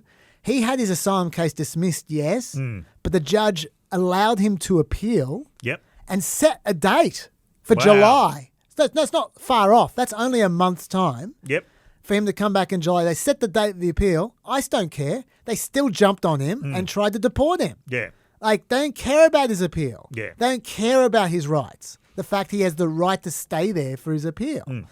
I don't care about the rule of law. They are utterly lawless. So Lander locks arms with this guy as they leave the courtroom. And then we've got footage from directly outside the courtroom. Lander is the guy who's patiently asking to see ICE's judicial warrant. And you'll see what happens to him. Judicial warrant. You have a judicial warrant. Keep going. Do you have a judicial warrant? Sir, please. Can I see the judicial warrant? Can I see the warrant? I will let go when you show me the judicial warrant. Where is it? Where is the warrant? I have it in my hand here. You're obstructing. You're obstructing. I would like to go see the warrant. I will let go. I take it to see the warrant. Put him in custody. No! Take it back. Take it back. Take it back. Step back. You don't have authority. You don't have authority to arrest U.S. citizens. Sir, you don't have the authority to arrest U.S. citizens. You don't have. I'm not obstructing. I'm standing right here in the hallway. I asked to see the judicial warrant. By asking for a judicial warrant? You don't have the authority to arrest U.S. citizens asking for a judicial warrant. Now, quickly, a few obvious legal questions that raise from this. He's wrong. They don't need a judicial warrant to arrest people in public. Or at least arrest illegal immigrants in public. An administrative warrant is fine, which I assume they had. That guy was trying to shove a paper in Lander's face. I assume that was an administrative warrant. He is right. You're not allowed to arrest citizens for asking to see a warrant. Yep. That's for sure. Yes. You can arrest citizens for breaking the law. What he was doing was not against the law. It's not obstruction. I can just imagine everyone going, no, he's obstructing the arrest. It's not obstruction until they've explained to him who they are and why they are justified in doing what they're doing. They didn't identify themselves. He had no idea who these people were. That's right. Like, they weren't in uniform. They're in plain clothes with masks. Yeah. It's interestingly, one of the agents there was trying to do what he was meant to do, which was to show him the warrant and explain. Yeah. You saw that guy was trying to do it. Yes. And then the other dudes, the thugs, just tore Lander away and started arresting him. They didn't care. Yeah. Okay, first of all, do you have any thoughts before I go on about what DHS said? Not really to add to that. All right. Yeah. Well, what DHS said was classic DHS, once again, undoubtedly written by Tricia McLaughlin, my least favourite person in the administration. Yep. New York City Comptroller Brad Lander was arrested for assaulting law enforcement and impeding a federal officer. Our heroic ICE law enforcement officers face a 413% increase in assaults against them. It's wrong that politicians seeking higher office undermine law enforcement safety to get a viral moment. No one is above the law, and if you lay a hand on a law enforcement officer, you'll face consequences. Assault. Once again, these are the tough guys who are protecting America from the illegal immigrants, all of whom are murderers and human traffickers. Yes. And if you lay a hand on one of them, that's assault. But I mean, by definition, he couldn't have laid a hand on them because both of his hands were tied up with the migrant. That was the whole point. Have a look at this photo. Tell me who's assaulting who. Look at that photo. It's pretty clear. By the way, look at the dude behind him with the cloth over his face. Yes. What the hell is going on? Yes. Like, it's lucky for Lander that this video is so clear. Yeah. But this is yet another example of what we've seen so many of now. Yes. Where ICE turn up in plain clothes, wearing masks over their faces, refuse to show a badge, refuse to cite a badge number, refuse to show a warrant, refuse to answer questions. They just push people around and disappear them. And if anyone gets in the way, they disappear them too. And by the way, I haven't forgotten where those people are taken either. In this case, they're apparently kept in the basement of this courtroom building for days and sleep on the bathroom floor on top of each other like in a prison camp. But just think for a second, it would be the easiest thing in the world to impersonate one of these guys. Totally. If you're a criminal, how easy would it be to impersonate That's someone why like I this? keep saying the expansion of ICE is going to lead to a massive extortion racket. Well, what I say is that at some point in time, someone is going to get killed. Yes. Because they think they're being kidnapped. Yes. And they're going to have a gun and they're going to shoot one of these guys. It's going to happen. Yes. Because these people are scary. Yeah. And they never identify themselves. They never Is answer there any questions. legal basis for them to be allowed to cover their faces and not have any kind of identification? Well, look, it's policy I mean, it's the policy of ICE to as much as possible not show their faces because they're being doxxed. But in terms of the law, I don't think the law says anything about it. Why is doxing a bigger problem for them than it is for any other law enforcement officer? Well, because people hate them. I mean, that's true. And you can see why. Like, this is obviously an arms race between the haters and the hatees, where it's by the way, it's so dysfunctional. Going back to what all of this is about. And egregious. Yeah, what all of this is about and where does it come from? Once again, ICE is a product of the war on terror. Yeah. The whole Department of Homeland Security, which should never have been created in the first place, was a product of the war on terror. It is. It is. And they're still acting like it. And look at this. Look, I mean, I know I'm getting hung in the collar here, but this is another thing which I think we're just accepting, and I don't know why we're accepting it. These people are behaving like secret police. Yes, that's what I was saying before when you were talking about. When I was saying, give ICE another couple of months. Let's see how they're going.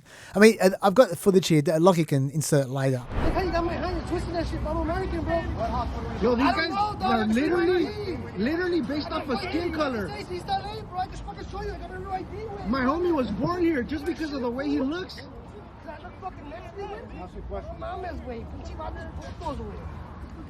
What you just saw there, if you're listening, is an American citizen being arrested by ICE while trying to show them his ID. Yes. And the ICE guy is demanding to know what hospital he was born in. Like anyone would know what hospital they were born in. And then, apparently, this is not shown on camera, but apparently he took the guy's ID and didn't return it. Just left for the ID. Yeah. So then if some other ICE guy comes, that he's off to El Salvador or whatever. They're completely without accountability. Yeah. And it's about to get so much worse. If I was the Democrats, I can't believe, no, I can believe it, but I think the Dems are really dropping the ball here. They should be chucking a huge stink about this right now while the funding is up. Yes. Saying, do you want 10,000 more of these people? Yes. Playing the Brad Lander incident. Yeah. Like, do you want more of that? Because this may not be fascism according to the definition, but it's definitely dystopian. And it would be enough to get the government thrown out in their ear if enough people knew about it. Yeah. They just don't know. And when they do know, it's going to be too late. Because at that point in time, ICE is going to be sitting on $200 billion and they'll be able to do whatever the hell they like for the next 3 years. So, yeah, it's a worry. Do you have anything to add? I've got a trivia question. Please. How much do you think Americans wagered on sports last year? So total amount bet on sports. I am going to... This is quite new in America, wagering on It sports. is. So it's going to get bigger. Until recently, it was illegal in most states. But then it became legal in most states. And more importantly, it became very easily accessible through mobile apps. I'm going to say $300 billion. That's actually about double what it is. That's not bad. $147 billion. Give me 2 years, it'll be $300 billion. Yeah. And I just thought of that because of the ICE budget of $200 billion. Yeah, the amount that Americans gamble is not insignificant. I did a quick calculation on my phone. That's $445 a year for every man, woman, and child in America. And given that the majority of people don't gamble on sports, there's...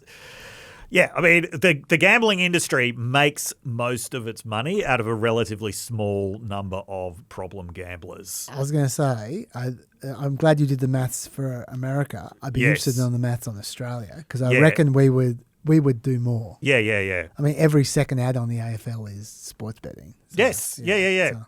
Yeah, same as rugby league. Yeah. And by the way, if you are a problem gambler, please ignore any prediction I ever make about sport. Well, it might be the way to stop being a problem gambler. It might be, yes. Okay. I got a few updates. We'll skip them. Let's get into immigration. I can save them for afterwards. Okay. Let's get into immigration. You want to talk to about the flip-flop, the big immigration flip-flop. Right, yes. So this happened last week. Yeah. Now, this is after the Los Angeles protest, which, remember, were about sweeps of workplaces, right? This is what people really don't like. And I think when Americans support mass deportations, what they generally have in mind is that you're removing dangerous criminals, or you're at least removing people who've been convicted of crimes. They don't like the idea of workplace sweeps. Now, it turns out it's not just the protesters in Los Angeles who don't like the idea of workplace sweeps. ICE was not just in Los Angeles that weekend. They were also in places like Oxnard County, California, rounding up agricultural workers. Now, what happens when ICE goes and rounds up agricultural workers is you will have weeks of agricultural workers not turning up to work at all. In other farms as well. Yes. Yeah. Because of the danger of getting deported. They know how easy it is to get deported now.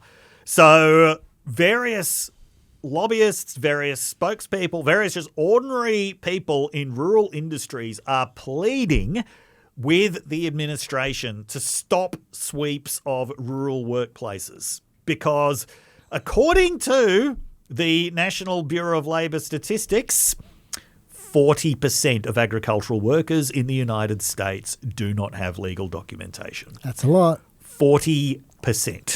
Okay, this is an industry that can't survive without undocumented workers. And I've been told by sociologists of occupations that it is extremely rare for anybody who didn't grow up with agriculture to subsequently go into agriculture as an occupation. Like, farmers are usually the children of farmers. When people leave the land, they're not going to be replaced by other American citizens, right? The only people who can replace them are immigrants, and the most likely immigrants to go and work on the land are going to be people who came from rural areas themselves who are often undocumented.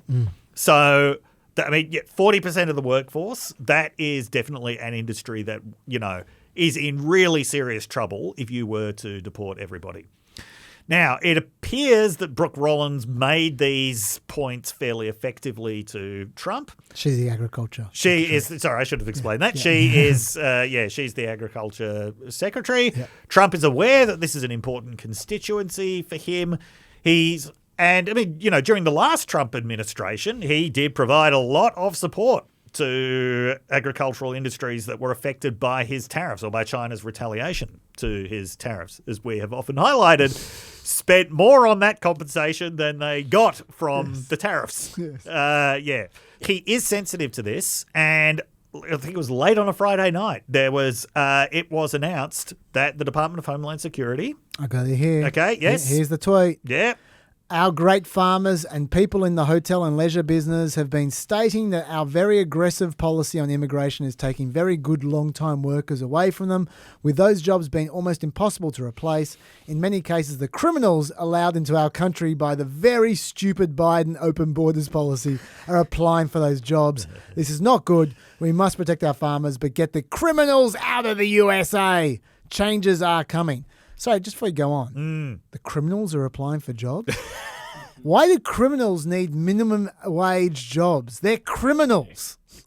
They're rolling in money. They're criminals. Maybe. Here's a theory. Maybe it's the Hamburglar applying for minimum wage jobs at Macca's. Maybe that's what's going on. Anyway.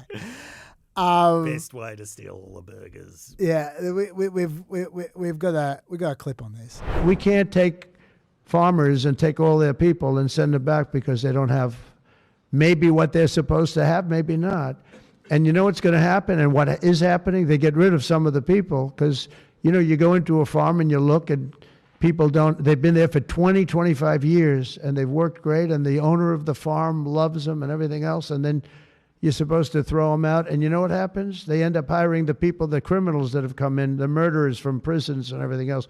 So we're going to have an order on that pretty soon, I think. We can't do that to our farmers and leisure too, hotels. We're going to have to use a lot of common sense on that. Okay, so now the murderers are taking jobs as well. I don't know why they're not in the prisons, but anyway. Yes. Hospitality industry as well, which was certainly widely framed in media reporting as this is something that is related to Trump's own businesses. And so that came out, and then the guidance that you're referring to. So Yes. Go on with that. Yes. And then that was reversed. Oh, hang on. You got to say the guidance. Okay, I'll say the Okay, guidance. yes. That's fine. I thought you were about to do that. According to the New York Times, which is what Dave was referring to there, a new guidance, dead of night, sent out by a senior ICE official to regional leaders of Homeland Security investigations. Quote, effective today, please hold on all worksite enforcement investigations / operations on agriculture, including aquaculture and meatpacking plants, restaurants and operating hotels. Investigations involving human trafficking, money laundering, drug smuggling into these industries are allowed. Agents were not to make arrests of non-criminal collaterals, which means people who are undocumented but who are not known to have committed any crime. So that, just to be clear, that administrative amnesty we're talking about there covered about 2 million illegal immigrants. And I'll talk more about that afterwards. But yes, so that's the guidance. Yes. And so then go on. Yes. Now, okay, we don't know exactly what happened to lead to the reversal, but we can imagine that there are some elements of Trump's coalition who would not have been happy about that guidance. I can think of one Sith Lord who wouldn't have liked it very much. I know. Well, I mean, he doesn't care if we don't have any tomatoes. That doesn't affect his supply of raw lizards and prime energy drink.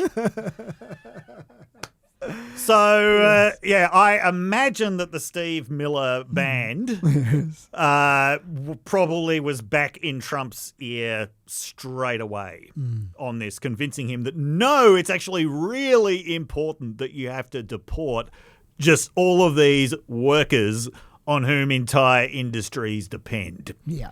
Yeah, because you just want to get rid of them all. I do have some evidence that someone was involved. Yeah. I assume Steve Miller. And that was just after Trump's tweet that I read out. Yep. Like about 3 hours later. Okay. Because that made a big splash when that tweet came out. People were going, oh, hang on, he's going to go back on the whole deportation thing for 2 million workers. And he even gave a very rambling and confused statement which suggested he was sympathetic with farmers who are employing illegal immigrants. Absolutely. And like, and some MAGA people were really upset. Like Matt Walsh on X, he wrote, in fact, he's a Daily Wire, right? He's the what is a woman dude. Yeah. He wrote, hell no, we can't tolerate this. Employees who knowingly rely on illegal immigrant labour should be in prison. Instead, we're going to back off of immigration enforcement for their sake. And then another tweet came out from Trump, from his account. Yeah. I'll just read the first bit of it. Biden let 21 million unvetted illegal aliens flood into the country from some of the most dangerous and dysfunctional nations on earth, many of them rapists, murderers, and terrorists. This tsunami of illegals has destroyed America's public schools, hospitals, parks, community resources, and living conditions. They've stolen American jobs, consumed billions of dollars in free welfare, and turned once idyllic communities like Springfield, Ohio, into third world nightmares. And it goes on. It's just about how much he hates illegal immigrants. Trump clearly didn't write that tweet. No. As if Trump knows the word idyllic. Yes. So it's a sign that someone had grabbed hold of his Twitter account to do some damage control. And I'm guessing I know the person. Yes. I'm guessing it's our friend with his band. Yes. Yeah. So, and he obviously had a word to Trump and brought him around. And so then they reversed the guidance. Yes. So, what are your thoughts about it could have been Laura Loomer as well. Could have been. I don't think she has control over his Twitter account. But yeah. Inordinately influential. So what's our take out of this? What does this mean? What it means is that, that was initially read as, okay, business is imposing some hard limits on what Trump can do. Yep. And instead, what we actually see is a political situation in flux where, yes, business can flex a bit of muscle in that way, but it doesn't seem to have the structural power that you might once have expected, because that reversal of the reversal then came very, very quickly. It did. Yeah. And it suggests that it's the court politics of the Trump administration at the moment that is really determining the direction of everything. When we get to Iran, this appears to be the same story. Very much so. Well, okay. My only thing I'd add to this is that I'd say when we're talking about the court politics of Trump, I think for those who might think the reason he flipped in the beginning was just because of Brooke Rollins, I would also note that one of his biggest donors is Pilgrim's Pride, which is the second largest poultry processor in America. They were the single largest donor to Trump's inaugural committee. I was just wondering what that was going to be, where you said Pilgrim's Pride. Yeah. Like that, yeah. I was thinking a pride organisation? No, definitely not. Yeah, a pilgrim-themed pride organisation? Yeah, okay. But no, that makes total sense. Yeah. Thanksgiving turkeys, yes. Okay, Yeah, right. exactly. Yeah. They're the single largest donor to the inaugural committee. They donated $5 million. Yeah. And they have a very well-developed record of employing undocumented immigrants. A June 2024 investigation by Mountain State Spotlight found that their almost exclusively immigrant workforce was exposed to extraordinarily dangerous conditions and serious injuries were commonplace. But, quote, some managers have leveraged employees' immigration status to keep them working, which is the reason... it's not the, but it's one of many. By the way, 23% of workers in the meatpacking industry are undocumented.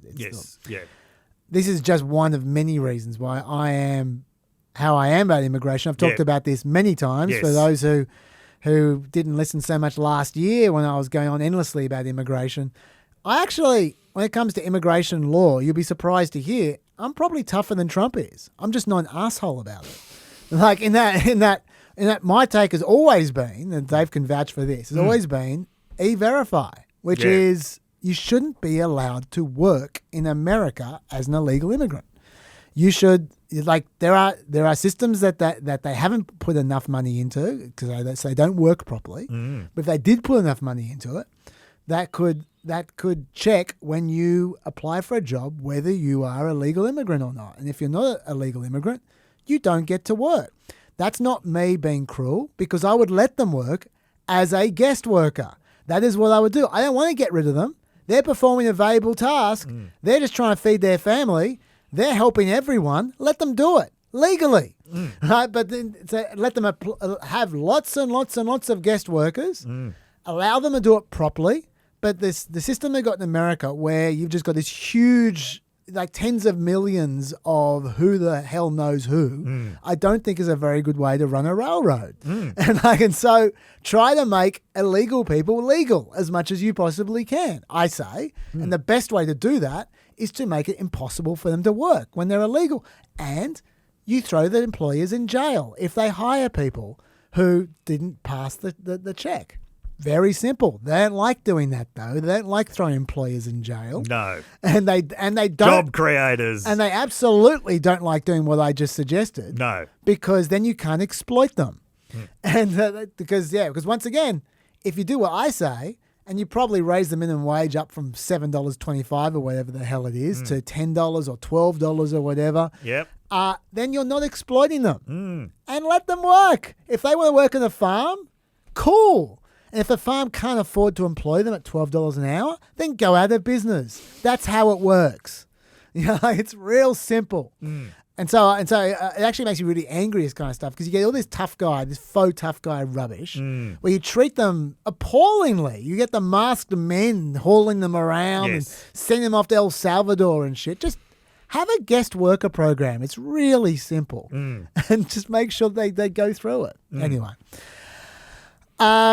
The other thing I was going to say about this is that we saw the way that Trump administration works as well. It was right after the reversal, when he looked pathetic and weak. He then comes out with a tweet very soon afterwards, which I'll read out. ICE officers are herewith ordered by notice of this truth to do all in their power to achieve the very important goal of delivering the single largest mass deportation program in history. In order to achieve this, we must expand efforts to detain and deport illegal aliens in America's largest cities, such as Los Angeles, Chicago, and New York, where millions upon millions of illegal aliens reside. These and other such cities are the core of the Democratic power center, where they use illegal aliens to expand their voter base, cheat in elections, and grow the welfare state, robbing stealing good-paying jobs and benefits from hard-working American citizens. These radical left Democrats are sick of mind, hate our country, and actually want to destroy our inner cities, and they're doing a good job of it. There's something wrong with them. That's why they believe in open borders, transgender for everybody, and men playing in women's sports. And that's why I want ICE, Border Patrol, and our great and patriotic law enforcement officers to focus on our crime-ridden and deadly inner cities and those places where sanctuary cities play such a big role. And he went on. Herewith, it's worth 2 herebys, guys, 2 drinks. See, I read that. And it sounds to me like he's more worried about getting Democrats than he is about getting illegal immigrants. Yes. Number one. Number two, absurdly partisan, obviously focusing on the blue states. But thirdly, it's the same thing. They're not going after farms if they're going after Chicago. No. They're not going after meat packers Yes. if they're going after New York. Yep. So he's letting his mates, he's letting Pilgrim's Pride keep their army of exploited workers chopping their hands off in their meat packing plants while harassing people with masks in Chicago and New York and LA. It makes the ICE turn more into a secret police. It makes more about vengeance against your enemies. And also, it's cool for the red staters and for his fans in the red states who will just go, oh, that's cool, that's great. Not my problem. He's just harassing the bad guys in those other states. So what this shows is when he has an embarrassing reversal, he will then try and make up for it by some super over-the-top, tough-sounding compensation. Which often will just achieve what he was doing anyway. And it just shows the way the administration works. Yes. And ICE is somehow going after men playing in women's sports as well. I don't know how they're going to fix that.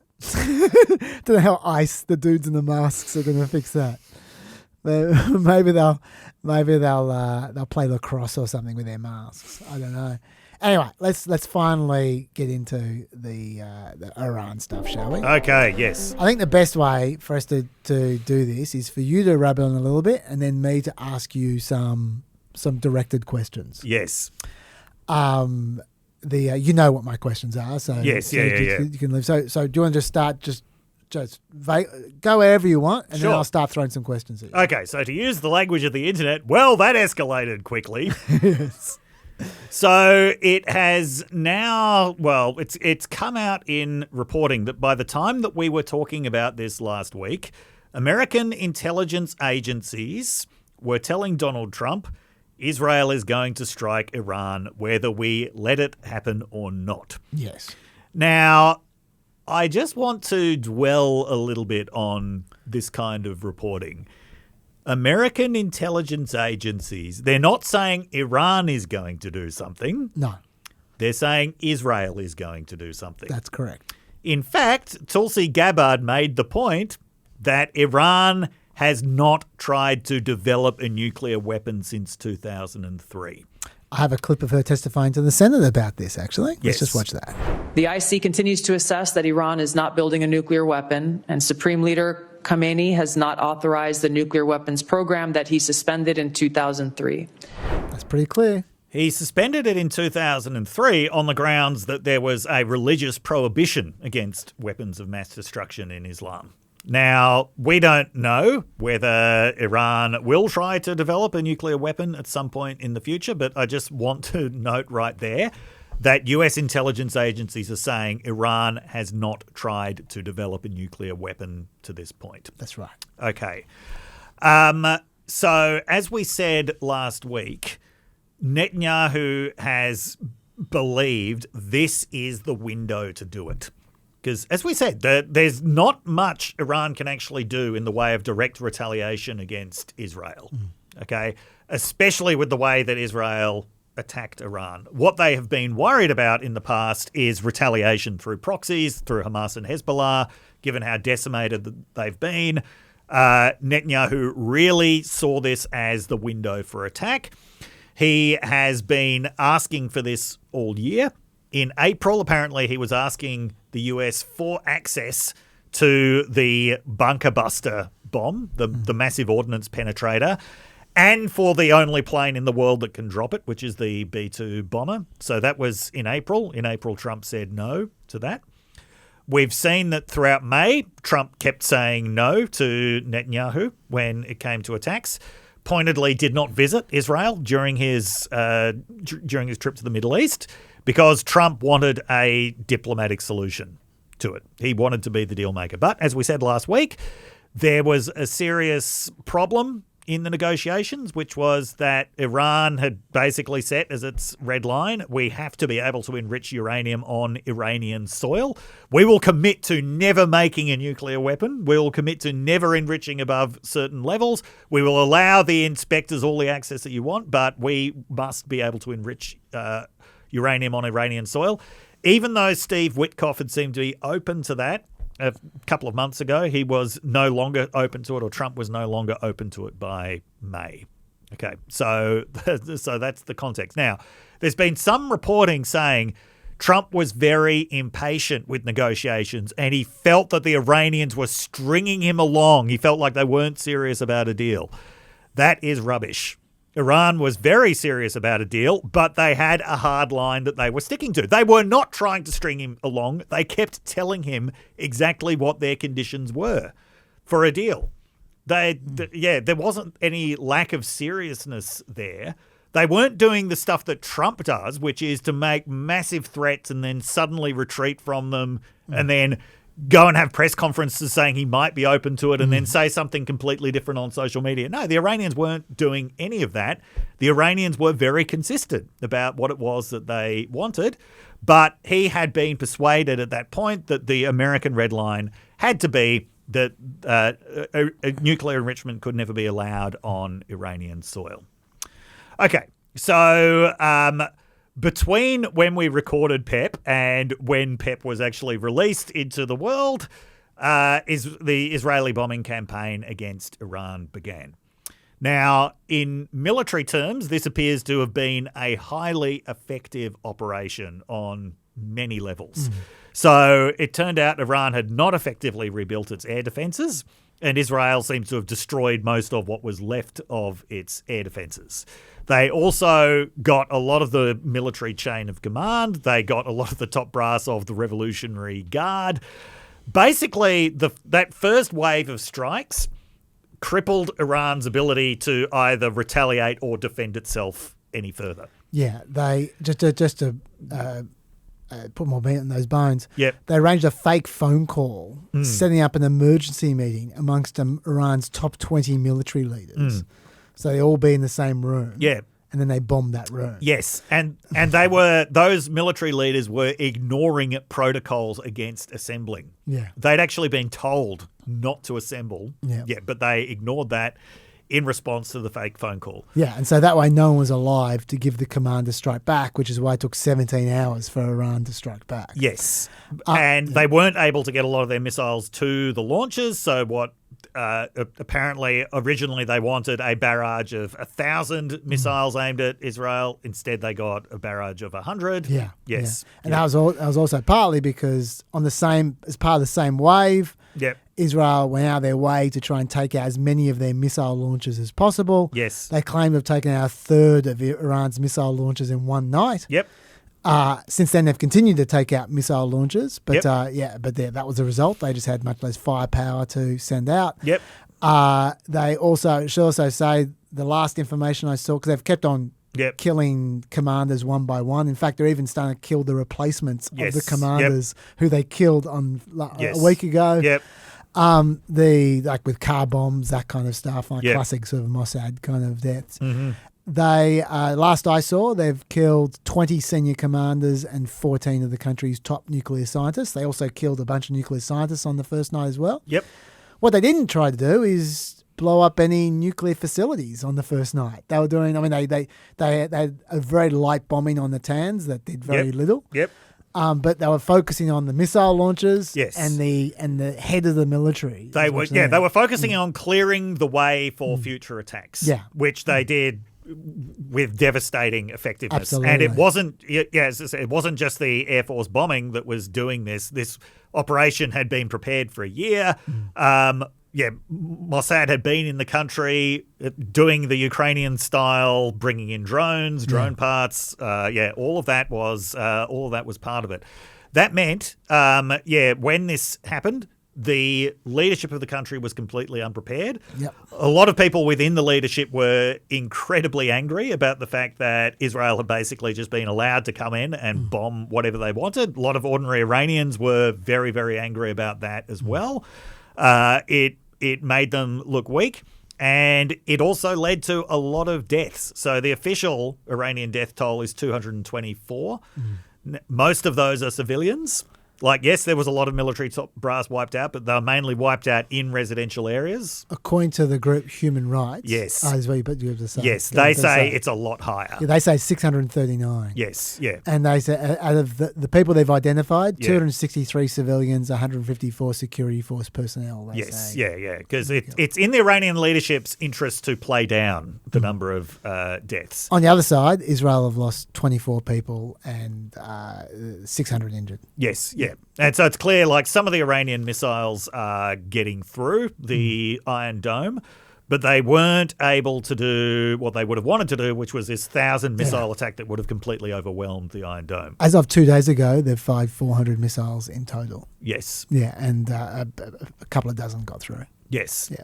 Yeah. Now, I mean, those 24 deaths are still devastating for Israel, but it's clear there's a lot more devastation on the Iranian side. Can I just make a point on the people being down on the Iranians being down, their government being seemingly unprepared, and Mossad made them look foolish. Yeah, you got to realise that.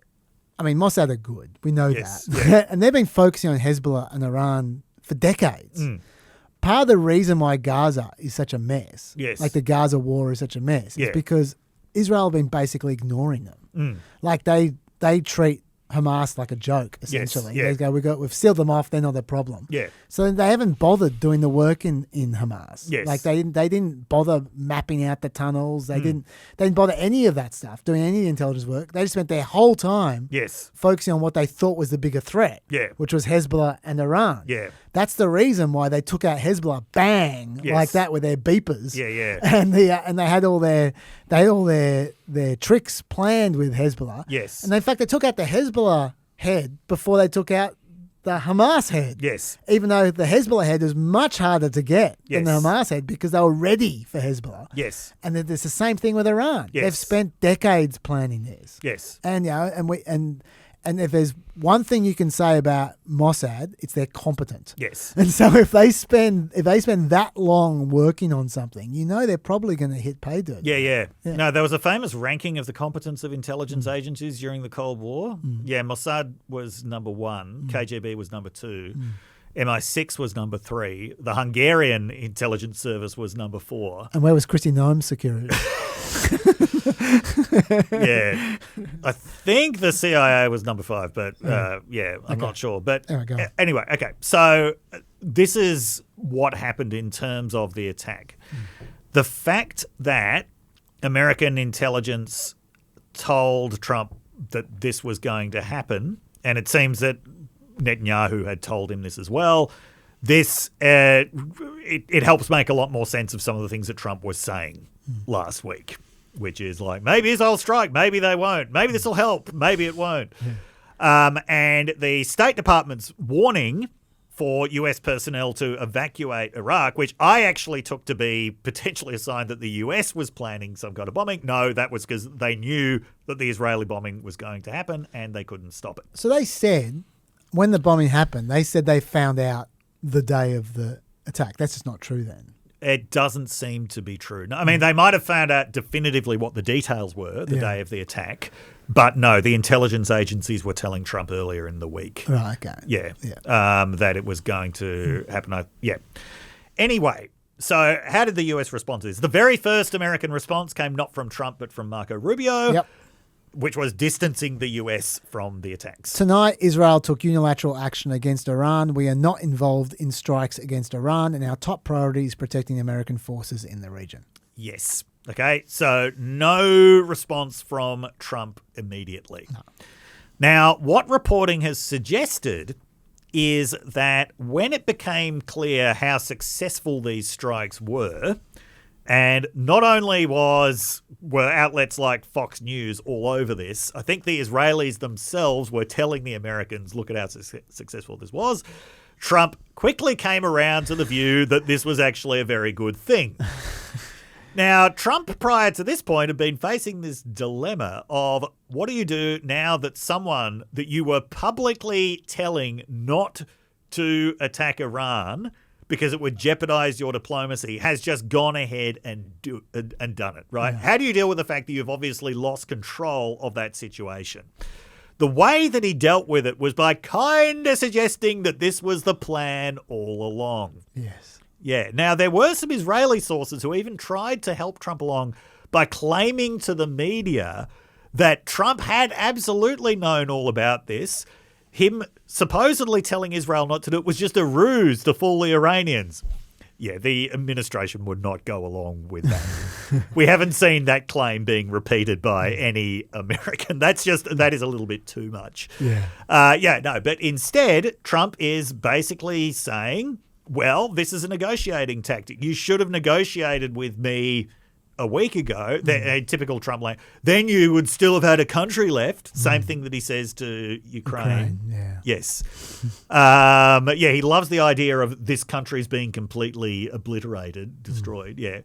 And so now he's trying to make it appear that this was a negotiating tactic of his when quite clearly what happened was he just lost control of Netanyahu.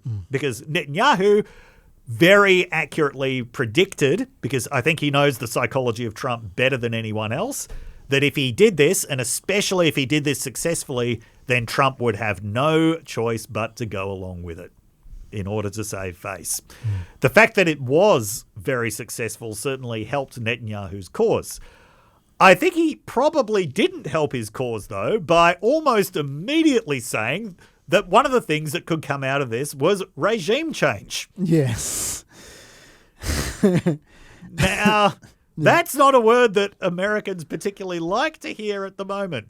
Before we get into regime change. Yes. I just want to back over this story about Fox News. You just mentioned them and you just kept on going. Yep.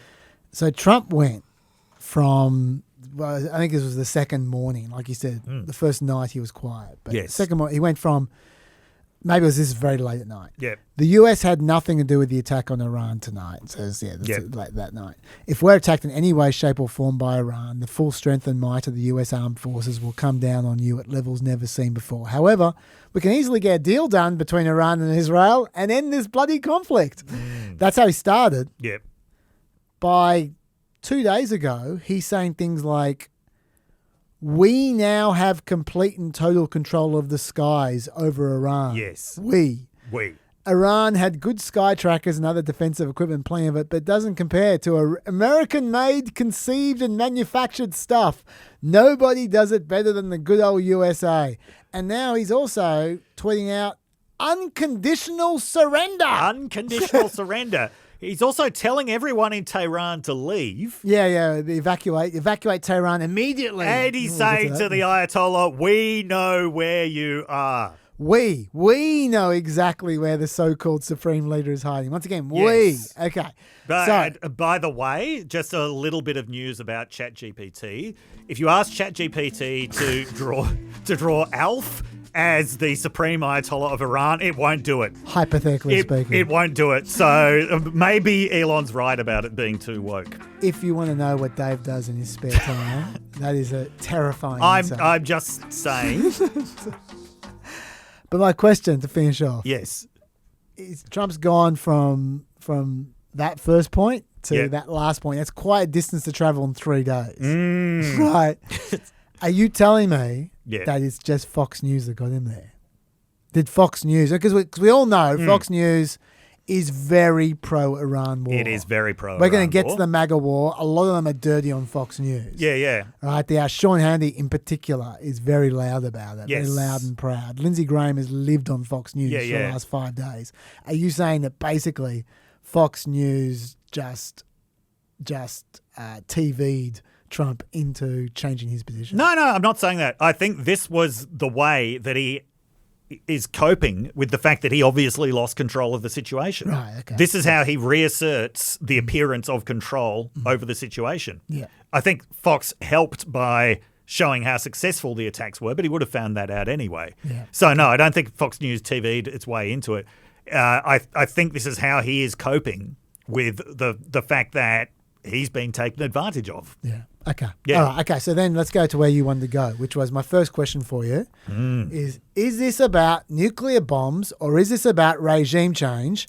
And the supplementary question, is this Iraq all over again? Okay. Well, looking at the question about is this about nuclear bombs or is it about regime change, some of the statements that have come from Israeli spokespeople suggest that Israel knows on its own it can't dismantle Iran's nuclear program by force.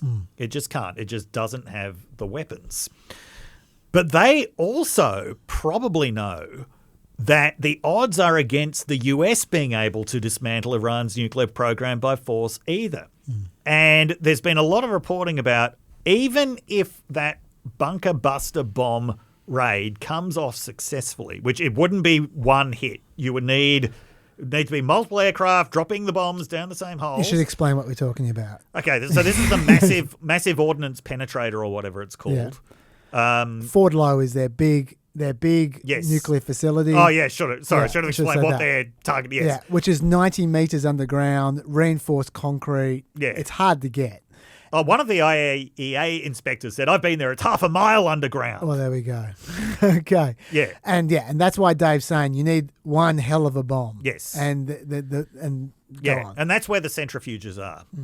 Now, experts are warning that even if they severely damage that, the nuclear program could be rebuilt. It can't get rid of the knowledge. No, you can't get rid of the Even knowledge. if you kill every single scientist, which they're trying to. Yes. Yeah. Thing is, because there's this example of one nuclear program really being stopped by force, which is Iraq, that was one half-built reactor that was bombed. The Iranian nuclear program is just much more entrenched. Yes, they can damage it, but most of the expert analysis I've read seems to suggest you're delaying it. Yeah, you're not actually taking the ability away. And so what some Israeli spokespeople have been saying is what will remove the nuclear threat is regime change. Okay, and I think that whether the question of what is this really about, in the words of these Israeli spokespeople, it seems to be about both things. Both things are linked. Now, okay, on the question of is this kind of military action justified to deal with the Iranian nuclear program? Certainly, a lot of people around the world, a lot of people in that region do not like the idea of Iran having a nuclear weapon. The Arab neighbours certainly don't like the idea of Iran having a nuclear weapon. Obviously, Israel doesn't. None of the established nuclear powers like it. The G7 issued a statement about this, which was purely framed in terms of Israel's right to defend itself. In other words, the possibility of Iran developing a nuclear weapon, even though according to US intelligence agencies, it hasn't been working on one since 2003, that very possibility is enough to justify these attacks by Israel. Okay, so obviously stopping Iranian nuclear proliferation is a task that is shared by many global actors. But thinking about this from a different point of view, Israel is the only country in that region. I'm excluding Pakistan here because Pakistan is Central Asia. Israel is the only country in that region that has nuclear weapons. It has an unofficial nuclear weapons program. It is not a signatory to the Nuclear Non-Proliferation Treaty. It's believed to have about 90 nuclear warheads. Now, from Iran's point of view, from their point of view, if they were to develop a nuclear weapon, it would be as a defensive posture. And you can see that even though, as I said, there are a lot of actors around the world, a lot of people around the world who hate the idea of Iran getting a nuclear weapon, There are also a lot of actors and people who think the real problem is the fact that Israel has nuclear weapons. And that what right does this nuclear armed power have to preemptively attack a country because of the possibility that it might develop nuclear weapons? Okay. So we're not going to see a unified world against the rogue state here, because from the point of view of a lot of people around the world, even if Iran is a rogue state, Israel is also a rogue state. And part of that rogueness is the development of a nuclear weapons program. Clearly, that's not how the G7 sees it. That's not how the US sees it. But what I'm saying is, Iran is actually going to have allies in this conflict, and even the Arab states, who have traditionally been very hostile to Iran, have actually backed efforts against Iran before. Their posture on Iran has changed. Saudi Arabia has eased its hostile relationship with Iran. Israel a few years ago might have got a lot more Arab support for this than it's getting now. Right? It's not getting very much at all at the moment. They had a bit of help with intercepting missiles. They did. Yeah, that was countries who didn't want Iranian missiles going over their airspace. They also don't want Israeli aircraft going over their airspace. Either. So that's the sort of local picture of what's going on. But the broader picture of what's going on here, haven't we learnt anything about military action to prevent the development of weapons of mass destruction? Yeah. Well, this is my point about, is this just Iraq again? Sorry. Obviously, yes. Nuclear proliferation is bad, and more nuclear weapons is bad. More states having nuclear weapons is bad. I agree with all of that, but large-scale conventional warfare is also bad. Killing civilians is also bad. Potentially opening up the biggest conflict in the region since the Iraq War, in order to stop the remote possibility that one day a nuclear weapon might be developed. In fact, in order to derail negotiations that would have made Iran curtail its ability to develop a nuclear weapon in order to have some ability to enrich nuclear material, I just don't think this is good at all. The proponents of this would say that the reason you don't want Iran to get a nuclear weapon, leaving aside all the claims of Netanyahu, which we can get into in a second, he's made many claims. He has made many claims. But leaving aside all of those claims. Yes. Is because the moment Iran gets a nuclear weapon, Saudi Arabia is going to get a nuclear weapon. The moment Saudi Arabia gets a nuclear weapon, some other country in the Middle East, and then before you know it, they're all going to have nuclear weapons. And these are not necessarily high security countries. That's right. No, they're definitely potential for the proliferation of nuclear weapons would definitely be there. But what all of these countries would say in response to that is, so why does Israel get to have them? Why does Israel get to have them with the backing of the G7? And what's Israel actually got to worry about from an Iranian nuclear weapon if they've got a far more advanced nuclear weapons program to defend themselves? The Iranian regime is horrible in many ways. It is a state sponsor of terrorism. But I believe that from their point of view, nuclear enrichment is, as I've said, it's about sovereignty. The whole sort of revolutionary posture of Iran comes from the idea that they've been infringed upon by foreigners, and that having the potential ability to develop a nuclear weapon, that for them is a defensive posture. As having nuclear weapons is a defensive posture for Israel, right? In 1953, when the nuclear program developed, the reasoning that was given by, I can't remember the Israeli official who said this, you can absolutely understand his reasoning. He said, this is so we will never be led like lambs to the slaughter again. Okay, it's the ultimate kind of deterrent. It's the ultimate defensive weapon. And Israel has often said they won't be the first country to use nuclear weapons in a conflict, but they won't be the last either, right? So Israel can understand the whole idea of having a nuclear weapon as part of a very effective defensive posture. The fact that they won't allow Iran to have one you can imagine how many other countries would just see this in terms of blatant hypocrisy and aggression. That, you know, they don't want you to have one so they can attack you. I think the issue is, and this is what goes to Iraq for me, and I'm going to keep on coming back to Iraq because I've got a real Iraq feeling. Yeah. But I think that the whole issue goes to whose intelligence you believe. Because, like you said, the US at no point in time have their intelligence have suggested that Iran's going for a bomb. Yes. I played you Gabbard before. Yep. That she was quoting from the March 2025 annual threat assessment, which went into some detail about how Iran were not going for a nuclear bomb. The Defense Intelligence Agency, as recently as May, said that Iran's senior leaders probably have not decided to restart its pre-2003 nuclear weapons program. Since April 2025, though, Iranian officials have threatened to revisit their nuclear doctrine if its nuclear facilities were attacked. US intelligence agencies, as late as Thursday, still thought Iran were not building a bomb. On the other side, you've got Israel, who according to Army Radio, whatever that is, said that they discovered that the Islamic Republic's scientists had conducted successful experiments in the design process of a nuclear weapon, bringing it weeks away from being able to produce a bomb if it chose to do so. Their proof was unnamed in Israeli security officials, which has the air of Iraq about it to me. Really does. These last-minute murky reports of, they're much further than we thought they were.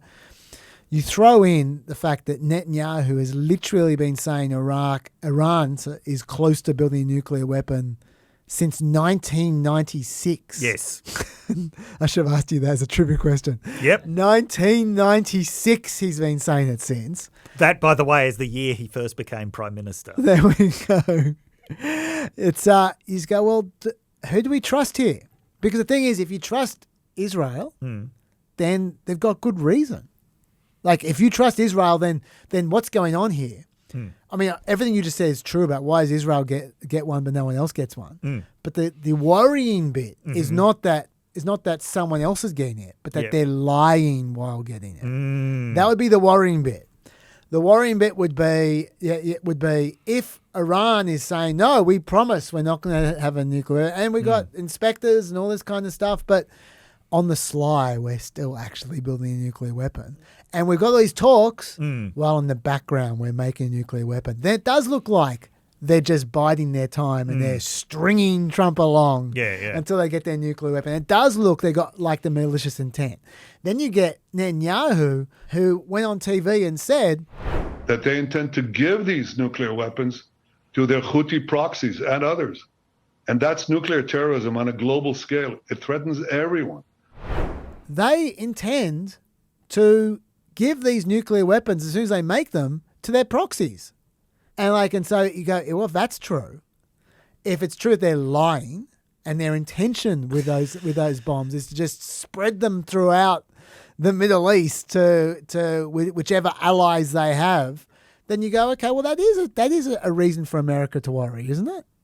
If you believe them. That stretches plausibility on I'm not saying many levels. I'm not saying I do believe them. I'm saying that if you did believe them. That is perfectly tailored for a Fox News audience. Yes. That once this country develops the ultimate defensive capability, give it away. It's going to give it away to random terrorists. Yes. Yeah. Trust the guy who's been saying this since 1996. Yeah, no, I just don't believe it. And I think that Benjamin Netanyahu is a deeply untrustworthy actor. Yeah. Yes. To be very clear, I mean, I've been talking in the hypotheticals here, so let me be very specific. Yeah. I do not believe it. Yes, yeah.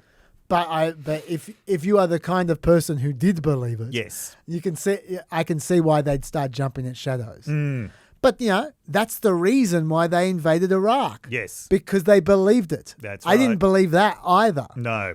But they did. Yes. Okay, so let's talk regime change then. Yeah, let's talk regime change. Okay, because it is on the agenda now. Yeah. And certainly both Netanyahu and Americans who've been talking about regime change, they're obviously not envisaging Iraq.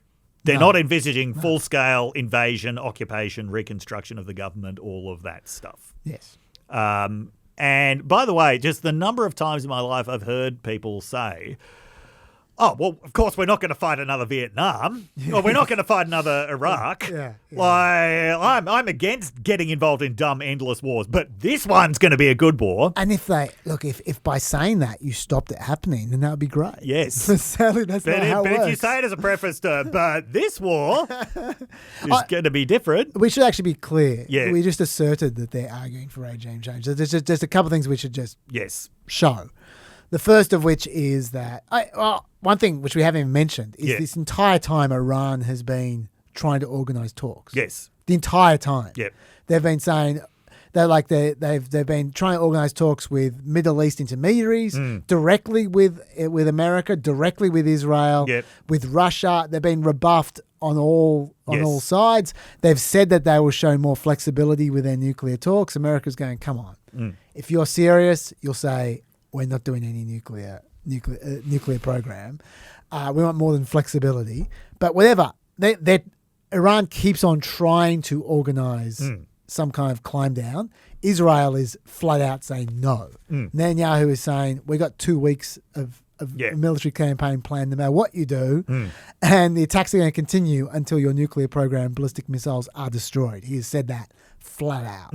Okay, so there's that. But also, even from the beginning, what's it called? It's called Rising Lion or whatever. Operation? Rising Lion. Rising Lion. You know what that's referring to? That's referring to the flag of Iran from the Shah. Oh, wow. From before 979. They had a lion in front of a rising sun. That's what it's referring to. The Shah's son is trying to whip up support. Yeah, like the whole operation is named after bringing the old regime back. So, like, that's pretty blatant. Just to clarify, bringing the Shah back is the single worst idea anyone has ever had. But this is Iraq again. Yeah. Because they were trying to bring Shalabi. Yeah. Like, it's just the same thing again. And Yes. like, it's the first thing that happened was it day 2, I think, or might have been day 1. Yeah. Netanyahu records a video directly for Iranians, and this is what he said. He said, our fight is with the brutal dictatorship that has oppressed you for 46 years. I believe that the day of your liberation is near. He said that immediately. Right? That could have been directly copied from a George W. Bush press conference in May 2003. Yeah. Then they took out the TV station, which was spectacular footage. I'll get Lockie to put that in. Yes. صدایی که شنیدید فضای غبارآلوده استدیو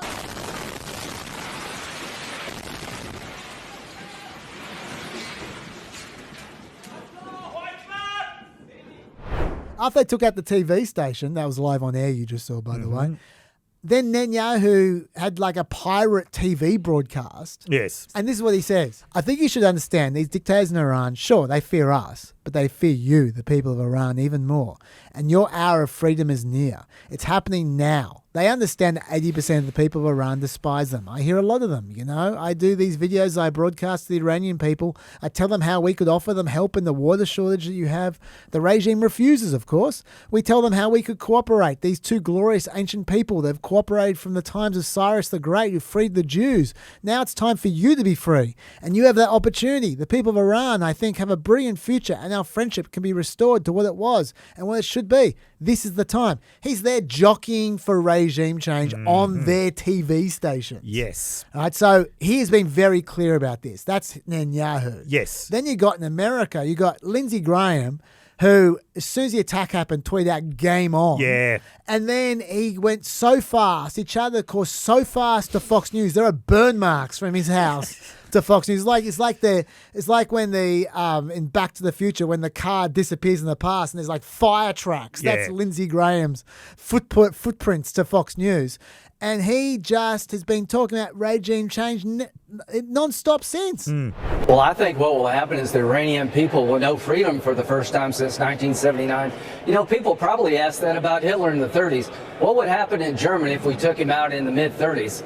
Well, I wish we had, because we know what happened when they let him stay in power. And here's what I can say. Taking the Ayatollah's regime down is a good thing, not a bad thing. And I'm willing to risk what happens next, because I know what's going to happen if they stay in power. So the days of expecting Israel to sit on the sidelines and not go to the heart of the beast are over. Take this regime down, make the world a better place. Okay, so we've now established they're talking about regime change. They are talking about regime change. Okay, so yes, but the idea is they want the Iranian people to do it themselves, but it will still take more military action. So this is why they're hitting energy infrastructure. Yep. This is why they're hitting the military leadership. The idea is they're trying to create the conditions for revolution in Iran. Okay, so let's give the optimistic account of this, right? If you were making the case for regime change within the Israeli or the American government. So I don't know where Netanyahu gets the statistic, 80% of you hate the regime, but certainly a lot of people hate the Iranian regime. I think a lot do, yeah. Yes, yeah. Now, part of the problem with authoritarian regimes, as we've mentioned before, especially those like Iran, which are particularly restrictive on the flow of information, is there is no reliable way for the regime to gauge public opinion. That's true. Yeah. Now, part of this is they don't want anybody to know what public opinion is. They don't want potential dissidents to know who the other dissidents are. But it means that the regime can fall down in very quick and surprising ways because they just don't know until it's too late how much dissent there is, and when people realise how many other dissidents there are around, that leads to this information cascade of dissent. We saw that in parts of Eastern Europe in 1989. That seems to be the way that the Syrian regime fell down not that long ago, right? You just never know how weak a regime might be, right? So this is what they're going to be hoping for.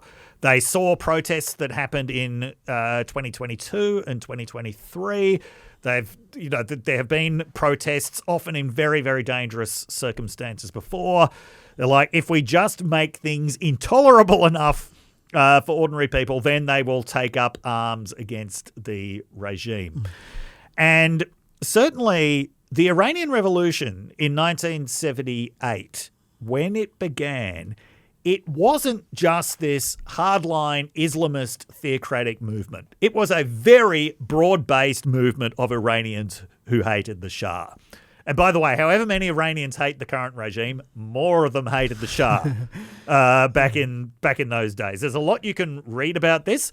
I would personally recommend Ryszard Kapuściński's book, Shah of Shahs. It's a fantastic book just about how bad the Shah was. But the Shah was a continuation of a long line of Iranian rulers who had sold out all of Iran's resources to Western powers. Sorry, is this going to the book list? Shah of Shahs? Shah of Shahs. Okay, you can see it in the blurb. That began with Iran's tea industry back in the 1890s. That led to mass protests. Then there was the oil industry. As I think I've mentioned before on PEP, none other than Winston Churchill in 1925, when the Anglo-Iranian Company got the Iranian oil concessions cheaply as hell from the then Iranian monarch, he said that Iranian oil was a gift from fairyland beyond our wildest dreams. Okay. When Iran got a nationalist leader, democratically elected nationalist leader in 1953, after the monarchy was overthrown for the first time, who wanted to do things like nationalize the oil fields, he was brought down in a coup that was led by the Americans with British cover. This is why in Iran, the United States is known as the Great Satan and Britain is known as the Little Satan. The Shah who came back was an utterly brutal dictator. However authoritarian Iran is now, was at least as authoritarian back then. His secret police, the Savak, were incredibly feared and hated. So there was a very broad cross-section of Iranians who were completely against the Shah. Yes, there were a lot of Islamists. They might have been the biggest group in that, but there were also liberals, there were nationalists, there were leftists, there were all kinds of groups involved. But Khomeini became the most important, who was in exile at the time, became the most important symbolic figurehead, just in terms of the number of people, especially in rural areas, who saw him as a charismatic leader who could lead the Iranian people to freedom. So he wasn't even there when the Iranian Revolution began, but he came back and quickly began to take advantage of what was going on. If If you want a good book about Khomeini, I would recommend Armand Evranian's Khomeinism. Okay. Is that on the book list? That's on. I'll put that on the book list as well. I think I've got his name wrong, but what a blur. the book is called Khomeinism. What Khomeini did in the first years of the revolution was basically to play all of the other factions in the revolution off each other and eliminate them one by one. This was why when militants seized control of the US embassy in 1979, that wasn't an Iranian government action. That was a bunch of militant students who thought the Iranian government wasn't going far enough because it was still allowing the US embassy to be in the country. That wasn't done with Khomeini's authorization. Khomeini let it happen once he realized he had to outflank the left from the left. He had to outflank the anti-American left from the left. And that was what began to set Iran back on a path of very hostile relations to the United States, which they already regarded as the great Satan. Okay, why am I giving all this background information? It's to make the point that the hardline Islamic, I wouldn't call it theocratic because it's not rule of God. It is rule of a bunch of clerical oligarchs. And clerical oligarchy is a much better term for what was going on. That was not the basis of the whole Iranian Revolution. And the other components of the Iranian Revolution, they are still there in Iranian society. They are still oppositional forces in Iranian society that can still sometimes even organize themselves politically, right? So I suppose from that point of view, you're like, yes, the opposition, they haven't completely made the opposition go away. The opposition's there, right? The opposition is potentially ready to act. And because there is such a long history in Iran of mass protest forcing political change, you could see it happening. Okay, so that's the optimistic view. Okay. Now let's get into the realistic view. Yes. All of these opposition groups, they hate Israel. Yeah. And they really hate the United States. Yeah. Okay, so if you do bring about regime change, you're probably not going to get a pro-Israel, pro-American, or anti-nuclear thing that replaces it. That, what you just said is realist? Yes. Let me give you the pessimistic view. Okay, yes. Which is... It's not going to happen at all. No. The pessimistic view is that they all hate America and Israel, but they also all hate each other. Yeah, that's true. And then you've got a decade-long civil war. Yeah, which is not good for anyone. No. So that is... That's if regime change actually happens. But as we said, there have been plenty of mass protests in Iran that haven't led to regime change. So, yes, you can never tell how much dissent is, but you can never tell how much popular support there is either. And certainly some of the anti-Israel demonstrations that we've seen in Iran over the last few days indicate that, yes, there were a lot of Iranians happy to see the Revolutionary Guard leadership killed because the Revolutionary Guard is a kleptocratic organization that a lot of ordinary Iranians just hate. But when Israel then starts bombing energy infrastructure and residential areas and killing hundreds of civilians, that does not dispose Iranians very well towards Israel. It's going to take a lot of Netanyahu TV shows to make them forget that. Yeah, and that doesn't make them disposed to bringing down the regime. That makes them disposed to clinging to whatever they have for safety, right? Now, they, however much they hate the regime, the idea that, okay, so then let's overthrow this, like the Prime Minister of Israel who is bombing us is telling us to, that's not a conclusion that a lot of people are going to draw. Yeah, so this could have a real backfire effect. Now, I think going back to the optimistic viewpoint, one of the things that Netanyahu really would have been hoping for was just so much anger at the failure of the regime to guarantee people's safety. And certainly a lot of the reporting from papers like the Washington Post, who they basically know everyone in Iran who wants to bring down the regime, I can get from their reporting. And the New York Times, they've been reporting on how angry Iranians have been, that the Israeli Air Force was able to come in and do this stuff. They've had no official guidance on what to do. They don't have shelters that are available. They say they're still getting text messages from the Iranian morality police about appropriately modest dress, but they're not getting any directions to do about what happens when a bomb hits your city. Yeah, they don't do shelters in Iran, I believe. Yeah. Yeah. So People are going to be very pissed off about that. But again, does that mean you do what the country that's bombing you wants to do? Does that mean that when Donald Trump starts tweeting out, Iran must unconditionally surrender, that you say, yeah, that Trump's got some good ideas? Yes. Now, often this kind of regime change, it doesn't happen through mass uprisings. It happens because one part of the government turns on another part of the government. The problem is that the part of the government that would be best equipped to take charge, the Revolutionary Guards, they're already in charge. Yeah. Right? So they're not going to be leading a coup against the regime. As far as the Ayatollah himself goes, surrender, I mean, Trump using this language of surrender is a bit idiotic, right? Because it's basically backing the Ayatollah into a corner of, if now he re-enters into negotiations with Trump, he's surrendering. And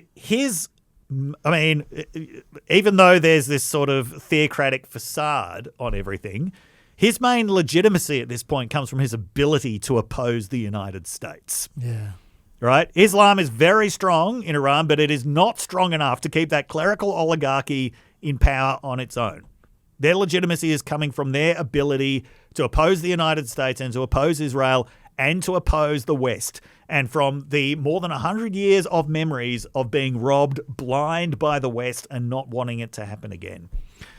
If they respond to Trump saying unconditional surrender by entering back into talks where it looks like they're going to get rid of Iran's ability to enrich uranium, well, that could bring about regime change, because that would have completely hollowed out the legitimacy of the regime. And that might be another thing that Israel is hoping for. That the minute that the Ayatollah agrees, then his regime's pretty anyway. But that's a good reason for the Ayatollah not to agree to those terms. But here's the thing. That you're saying everything you've just said is fine. Yeah.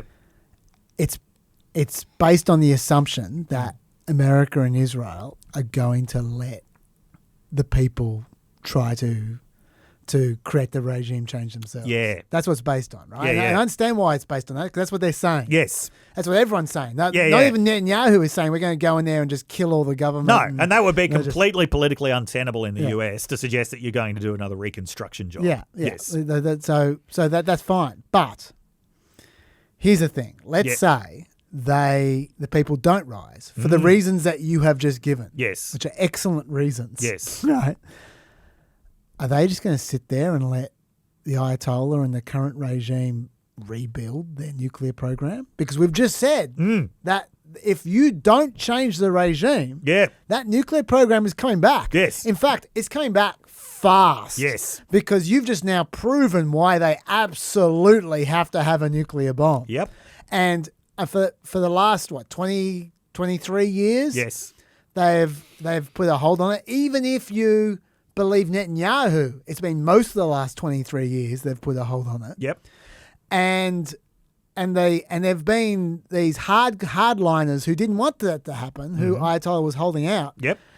Those hardliners are going to be a lot more persuasive in 2026 and 2027 if the regime continues. Yes. They're absolutely going to, but when they rebuild it, they're going to go another 100 meters underground, like however far they are underground. They're going to make it absolutely impossible to stop it. Yes. And they're going to have all the knowledge. Iran developed their nuclear program with no help from anyone else. It's all internal, so they can rebuild themselves. Yes. Very, very quickly. You can't sanction your way out of stopping them rebuilding it. So they're just back to square one. Yeah. In a year or two. So given that, are they going to, if we get to that, feel the need to decapitate the regime to get the nuclear program? And then you do have you say, you have exactly Iraq. And by the way, I haven't gone through I mentioned a few of them. I haven't gone through all the similarities. There's more. Like we're going to be greeted as liberators. Yes. That we're hearing that now. Yep. that the isolationists are standing in the way of Trump and Netanyahu transforming the Middle East. I remember when Iraq was going to transform the Middle East. Yeah. We're hearing all the same talking points. I'm just getting real sense of deja vu. I know they intend to. I know they're going to try to avoid it, but I just feel like they keep forgetting. Like with Iraq. Yeah, It was yeah. the same thing with Iraq. There was Well, all this talk they didn't of, think they were going to be spending 10 years in Iraq. No, but I was going to say, Yeah. when they went into Iraq, for those who aren't old enough to remember, when they went Yeah. into Iraq, I remember very vividly all this, they're like the peaceniks were going, watch out. Yeah, yeah. Iraq's more powerful than you think. They're going to blow up some bases. Yeah, yeah. And then they just completely defeat the regime in like 2 days. It was so fast. Yes. And then they go, wow, this isn't as hard as we thought. Yeah. But the hard part's not defeating the regime. The hard Yeah. part is what comes next. And I can just see the same things happening again where they're going, wow, Israel, this tiny little country, is completely spanking Iran. This is so easy. Yeah. America hasn't even gotten involved. This is not the hard bit. That's right. It's, Beware military yeah. campaigns that Yeah. begin with 2 easy victories. Yeah, and so that to me is the concern. And so is where this is going. I know you got to go. I'm Yes. looking at the clock as well. I've been looking for the last 10 minutes. Yep. So is where this is going? Is it to a more to a better developed nuclear program in 2 or 3 years' time, or what are you foreseeing from this? I don't want to foresee anything at this point. That's fair. We've outlined the possibilities. We have. Yep. We have. Okay. All right. Look, we have a fair run here, Dave. Yep. You have a good holiday. Thank you. I am going to white flash you guys. Then we're going to go to 2:59:59 after white flash. And I'll see you in 3 weeks. See you in 3 weeks, and All right. I'll see you guys after obviously after the white flash. But then we've got Melina Monday, where we're going to talk more about Iran. Undoubtedly, we haven't mentioned the MAGA war, the Great MAGA War. Yes. I'll talk with Melina about that one, plus a bunch of other things we haven't gotten time for.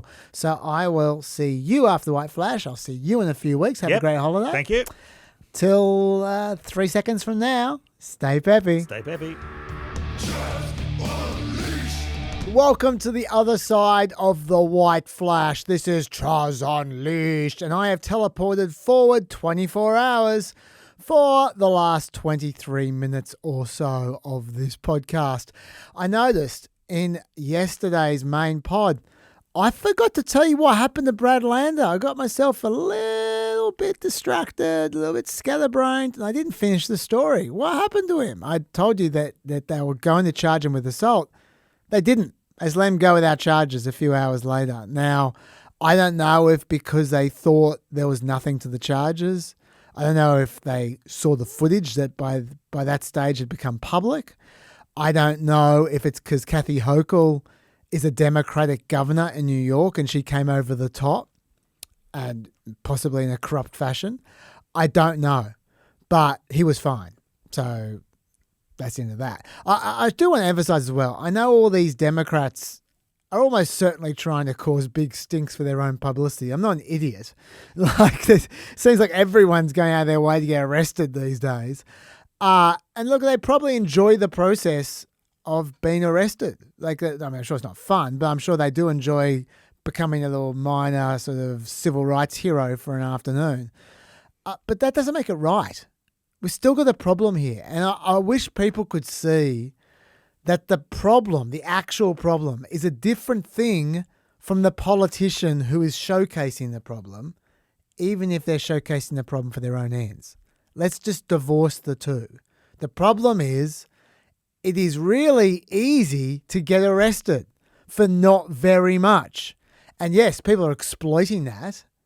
But the exploitation isn't the issue. The issue is, in the first place, how easy it is to get arrested by strange people wearing masks who won't say who they are and don't answer any questions and are completely unaccountable. That's the problem. Anyway, more Iran stuff. Obviously, we just got to the end of the pod with Dave and I was halfway through the Iran stuff, and I'm going to pick that up with Melina on Melina Monday in a few days' time. But rather than starting a whole new topic, there are some things from the last few topics we talked about, which I just like to back over.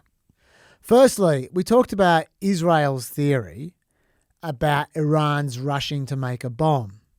But there was, and that is by the way, the part of this whole saga that feels the most like the Iraq War to me, the bit where they had all this hyped up secret evidence that Saddam Hussein's weapons program was actually so much worse than you thought. And then it turned out that was all bullshit. Feels a bit like that. Well, today, both American and Israeli intelligence agencies agree that Iran is stockpiling enriched uranium. Everyone agrees with that. The IAEA agree with that as well. Everyone agrees. So that's unlike the Iraq War situation where you had the independent inspectors disagreeing with some of the intelligence rumours that were being leaked. What they disagree about, though, is that Iran is moving towards making a bomb. That's where Israel are very certain that Iran's moving towards making a bomb, whereas America is not at all. Okay, so maybe those super competent dudes from Mossad that we talked about before have found some top secret evidence that American intelligence didn't know about. Maybe. I mean, it makes sense. Since when did we start trusting American intelligence? The key bit of info, though, that I didn't mention during the pod is that Israel has shown their evidence to America. It's not like there's some key piece of evidence that only they know. They've shown their cards to American intelligence, and American intelligence have gone, nah. They've looked at their cards and they've gone, you got two of spades, champ. That's the situation, which is very different to a situation we've been in before. According to the Wall Street Journal, before the attack last week, Israel provided America with evidence that Iran was researching, quote, a multi-point initiation system. I don't know what that means. Apparently, it's a technique used to detonate multiple simultaneous explosions. And apparently that's used in nuclear bombs. Who thought? Anyway, they also apparently are working on neutron particles to generate a chain reaction, which apparently also is a critical part of nuclear fission. I'm not going to bluff you guys. I'm not going to pretend this means anything to me. I'm just quoting the article. As well as working on plastic explosives and on integration of fissile material in an explosive device. All those things I hear are important for a nuclear bomb, but that was their smoking gun. That Iran was working on all those things. The American, well, I don't understand any of that. The Americans did. And the American response was, that only shows that Iran was researching how to make a nuclear bomb, not actually making a nuclear bomb. They're different things. Being across knowing how to do it and actually doing it are two very, very different scenarios. In actual fact, they said Israel had zero evidence that Iran are actually making nuclear weapons. That's an important point to make. By the way, an independent nuclear expert, Jeffrey Lewis, at the Middlebury Institute of International Studies, he agrees with America when he was told about all these discoveries. He said that scientific work that was described does not point to an imminent Iranian sprint to acquire a nuclear weapon. He said, quote, this all sounds like research, although Iran definitely wants a bomb option. For what's worth, the American estimates of Iran are that they could build some kind of crude nuclear weapon in a few months. But once again, they continue to believe Iran have not yet made that decision to move forward with making that bomb. Maybe Israel is jumping at shadows because everyone knows that right now is a very convenient window of opportunity for attacking Iran when Iran is more vulnerable than they have been for decades. They have no protection from Hezbollah. They have no protection from Hamas. They have no protection from Syria. Trump is around, who everyone knows is going to let Israel go crazy. It's a very vulnerable time for Iran. So you can see why Israel will be desperately trying to take advantage of this window to just deal with Iran once and for all. Either way, I do think this is a super important perspective from American intelligence. Because to me, common sense suggests Iran is not rushing for a bomb. Here I'm laying my cards on the table here. Until now I've been talking hypothetically. I don't think they are. And I'll tell you why. For exactly the reasons that Israel wants to attack Iran, that's why I think they're probably not trying to make a bomb. They've been protected until now for decades by in particular Hezbollah, but also Hamas in Syria. Why would they not make a nuclear... If they want to make a nuclear weapon, why would they not make a nuclear weapon when they're being protected? And it's hard for Israel to attack them. But they choose to then make a rush for a nuclear weapon now when they don't have protection and when Trump is around and when Israel is on the warpath. Why would they choose now to provoke Israel when Israel has never been in a better situation to take them out? That doesn't make sense. Why would they not do this in 2021 when they had full protection from all those other proxies and Biden was in charge, who would obviously think twice before attacking Iran or allowing Israel to attack Iran, and while everyone else was distracted by COVID? Why would they do it now of all times? It doesn't make any sense to me. And so just from a logic point of view, I just think, or why would they do it in 2008 when America was war shy directly after the Iraq war? There's no way America would have wanted to risk getting involved in another Middle Eastern war in 2008. Why wouldn't they do it then?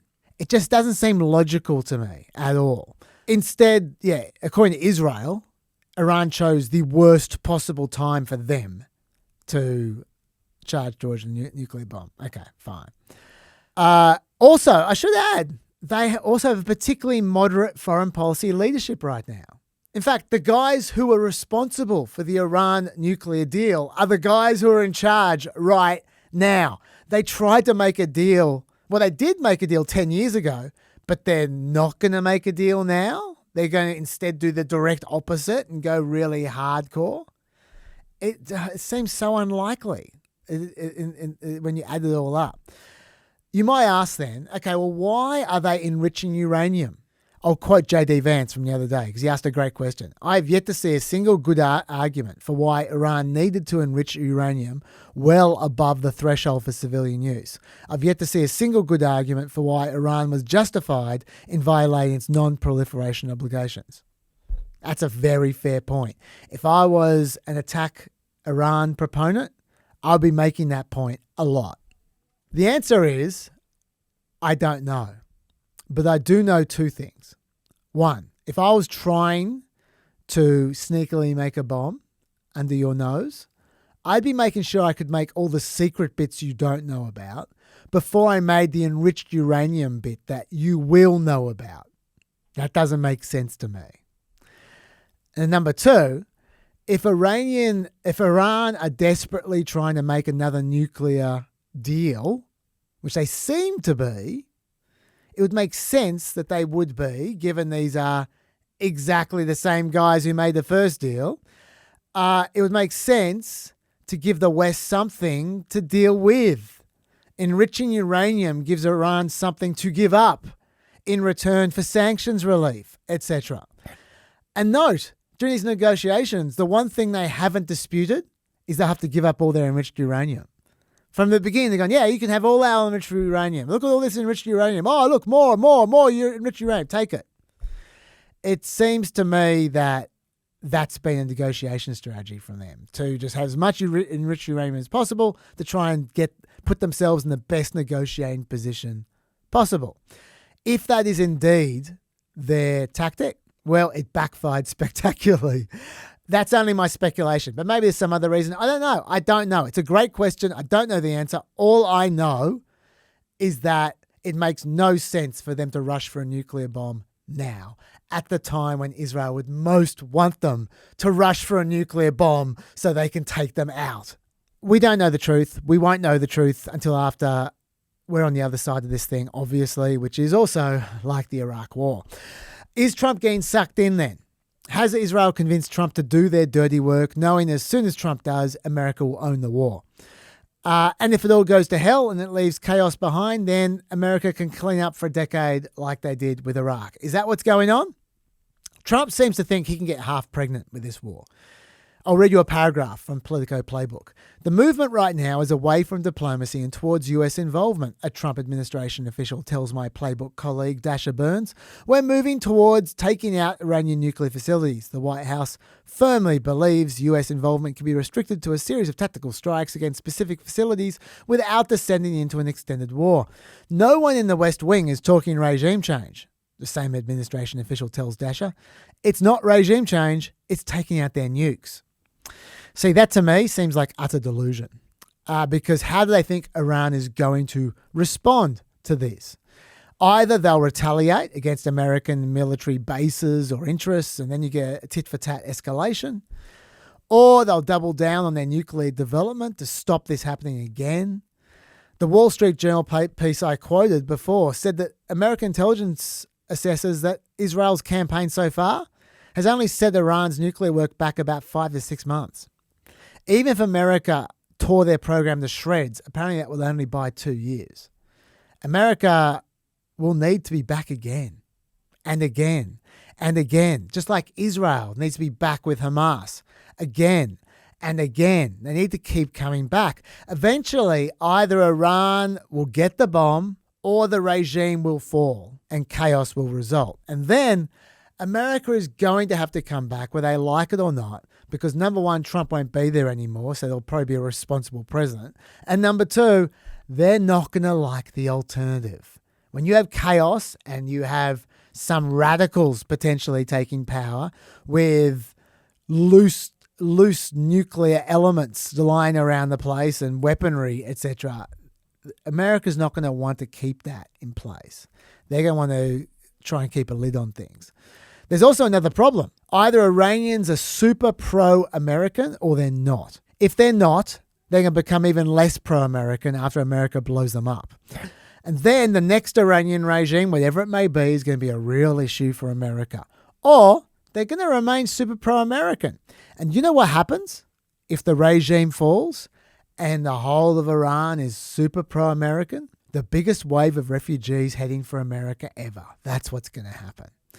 The Syrian civil war produced about 7 million refugees in about a decade. That's for a country with 23 million people. Iran has 4 times as many people. Do the math. That's 28 million refugees.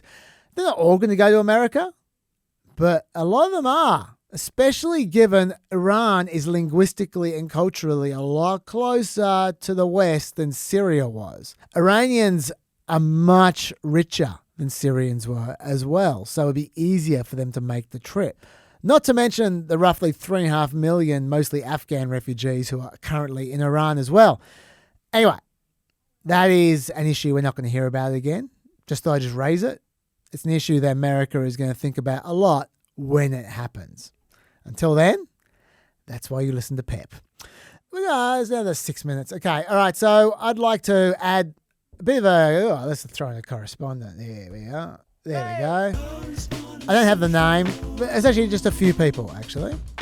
It was in the last about 2 weeks ago, I was talking about recruitment in the American military and how they've hit their targets 4 months early this year. And I suggested that might be something good that Hegseth has done. Some correspondents noted that many of those recruits are women and minorities. And maybe Hegseth might not be a magnet for those recruits. It's a fair point. So last week on Planet America, we interviewed a military analyst called Corey Sharkey. And she's pretty good, Corey Sharkey. And I asked her about this. She gave, I thought, a spectacular answer. So I thought I'd share it. Finally, this year the military met their recruitment targets 4 months early. And that's after increasing their targets. Who do we credit for this? Trump, Hegseth, or something else entirely? I think it's too soon to tell. There is a lag in recruiting over time. I think a snapshot of the moment is unfair to the forces driving it. So the strongest correlation of recruiting is knowledge of somebody in the military. The second strongest is the unemployment rate. So, I mean, maybe young Americans are concerned about the economy. Maybe they had high school guidance counselors. Maybe we are far enough away from the COVID lockdowns that recruiters are able to meet with young Americans in person again. And that also dramatically increases recruiting. It's too soon to tell. That's a great answer from Corey. I really loved it, even though it completely shot me down. In fact, that might be what I like the most. There's something wrong with me. LA riots update. An interesting polling note from Strength in Numbers. If you're watching, look at the immigration line at the top. I'll describe it for those who are listening. This is the immigration approval for Trump. It goes from plus 4.3, so 4.3 points more approval than disapproval, down to 1.7 negative, as in 1.7 points more disapproval than approval. Between June the 8th and June the 10th, in a 2-day period, he dropped 5 points on immigration approval. And by the way, at the same time, according to Nate Silver, there was a big drop in his overall approval. What happened on June 8th? That was when the National Guard deployment happened to the LA protests. So, for whatever reason, you can speculate, the protests, and it's the only thing that happened in that period. If you recall, we were only talking about protests for that 2-day period. The protests and the reaction seemed to have an impact on Trump's approval and his immigration numbers in particular. My guess is that chaos is not good for Trump's numbers, especially chaos involving immigrants. I think that the reason why Trump does relatively well on immigration compared to his other policy areas is because what people like about his immigration policies is not racism. They don't like smashing Latinos. They don't like going on about rapists and asylum and Hannibal Lecter coming from Colombia. They don't like that. What they like is order. And what they don't like is chaos. And what Joe Biden brought us in the immigration area was, despite his best efforts, chaos. And what Trump brings you is the end of chaos. He brings you a nice, tidy, neat border with only 8,000 crosses per month, which is record lows. That's what he brings you. And people like that. And as long as Trump is providing a nice, neat border, they're happy. But as soon as they pull up the lid and they see bugs eating at the wires and they see a mess there, they become very unhappy indeed, because that's what they're trying to avoid. That's my takeaway. You can come up with yours. On the National Guard, by the way, a few notes. We know that they're just sitting around not doing much, right? Other than sometimes guarding federal buildings, kind of like a Ben Stiller Night at the Museum style scenario with slightly fewer laughs. Despite Trump's incredible delusion about National Guard, by the way.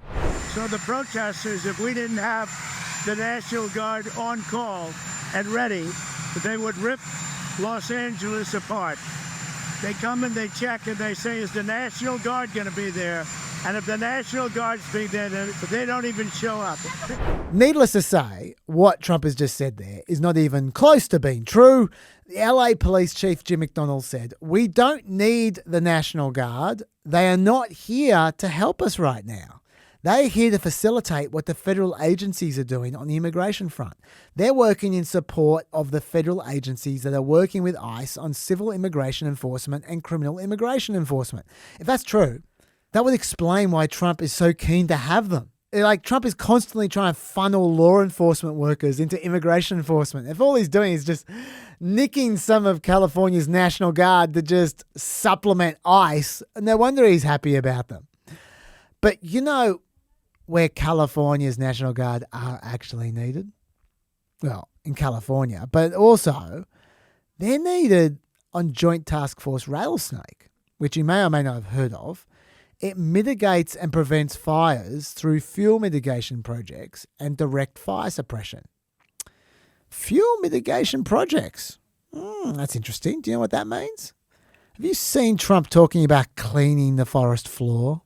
He's got this image of people with brooms just sweeping the forest floor. He's referring to like removing undergrowth and so forth. That's what these guys do. These guys actually do what Trump wants California to do.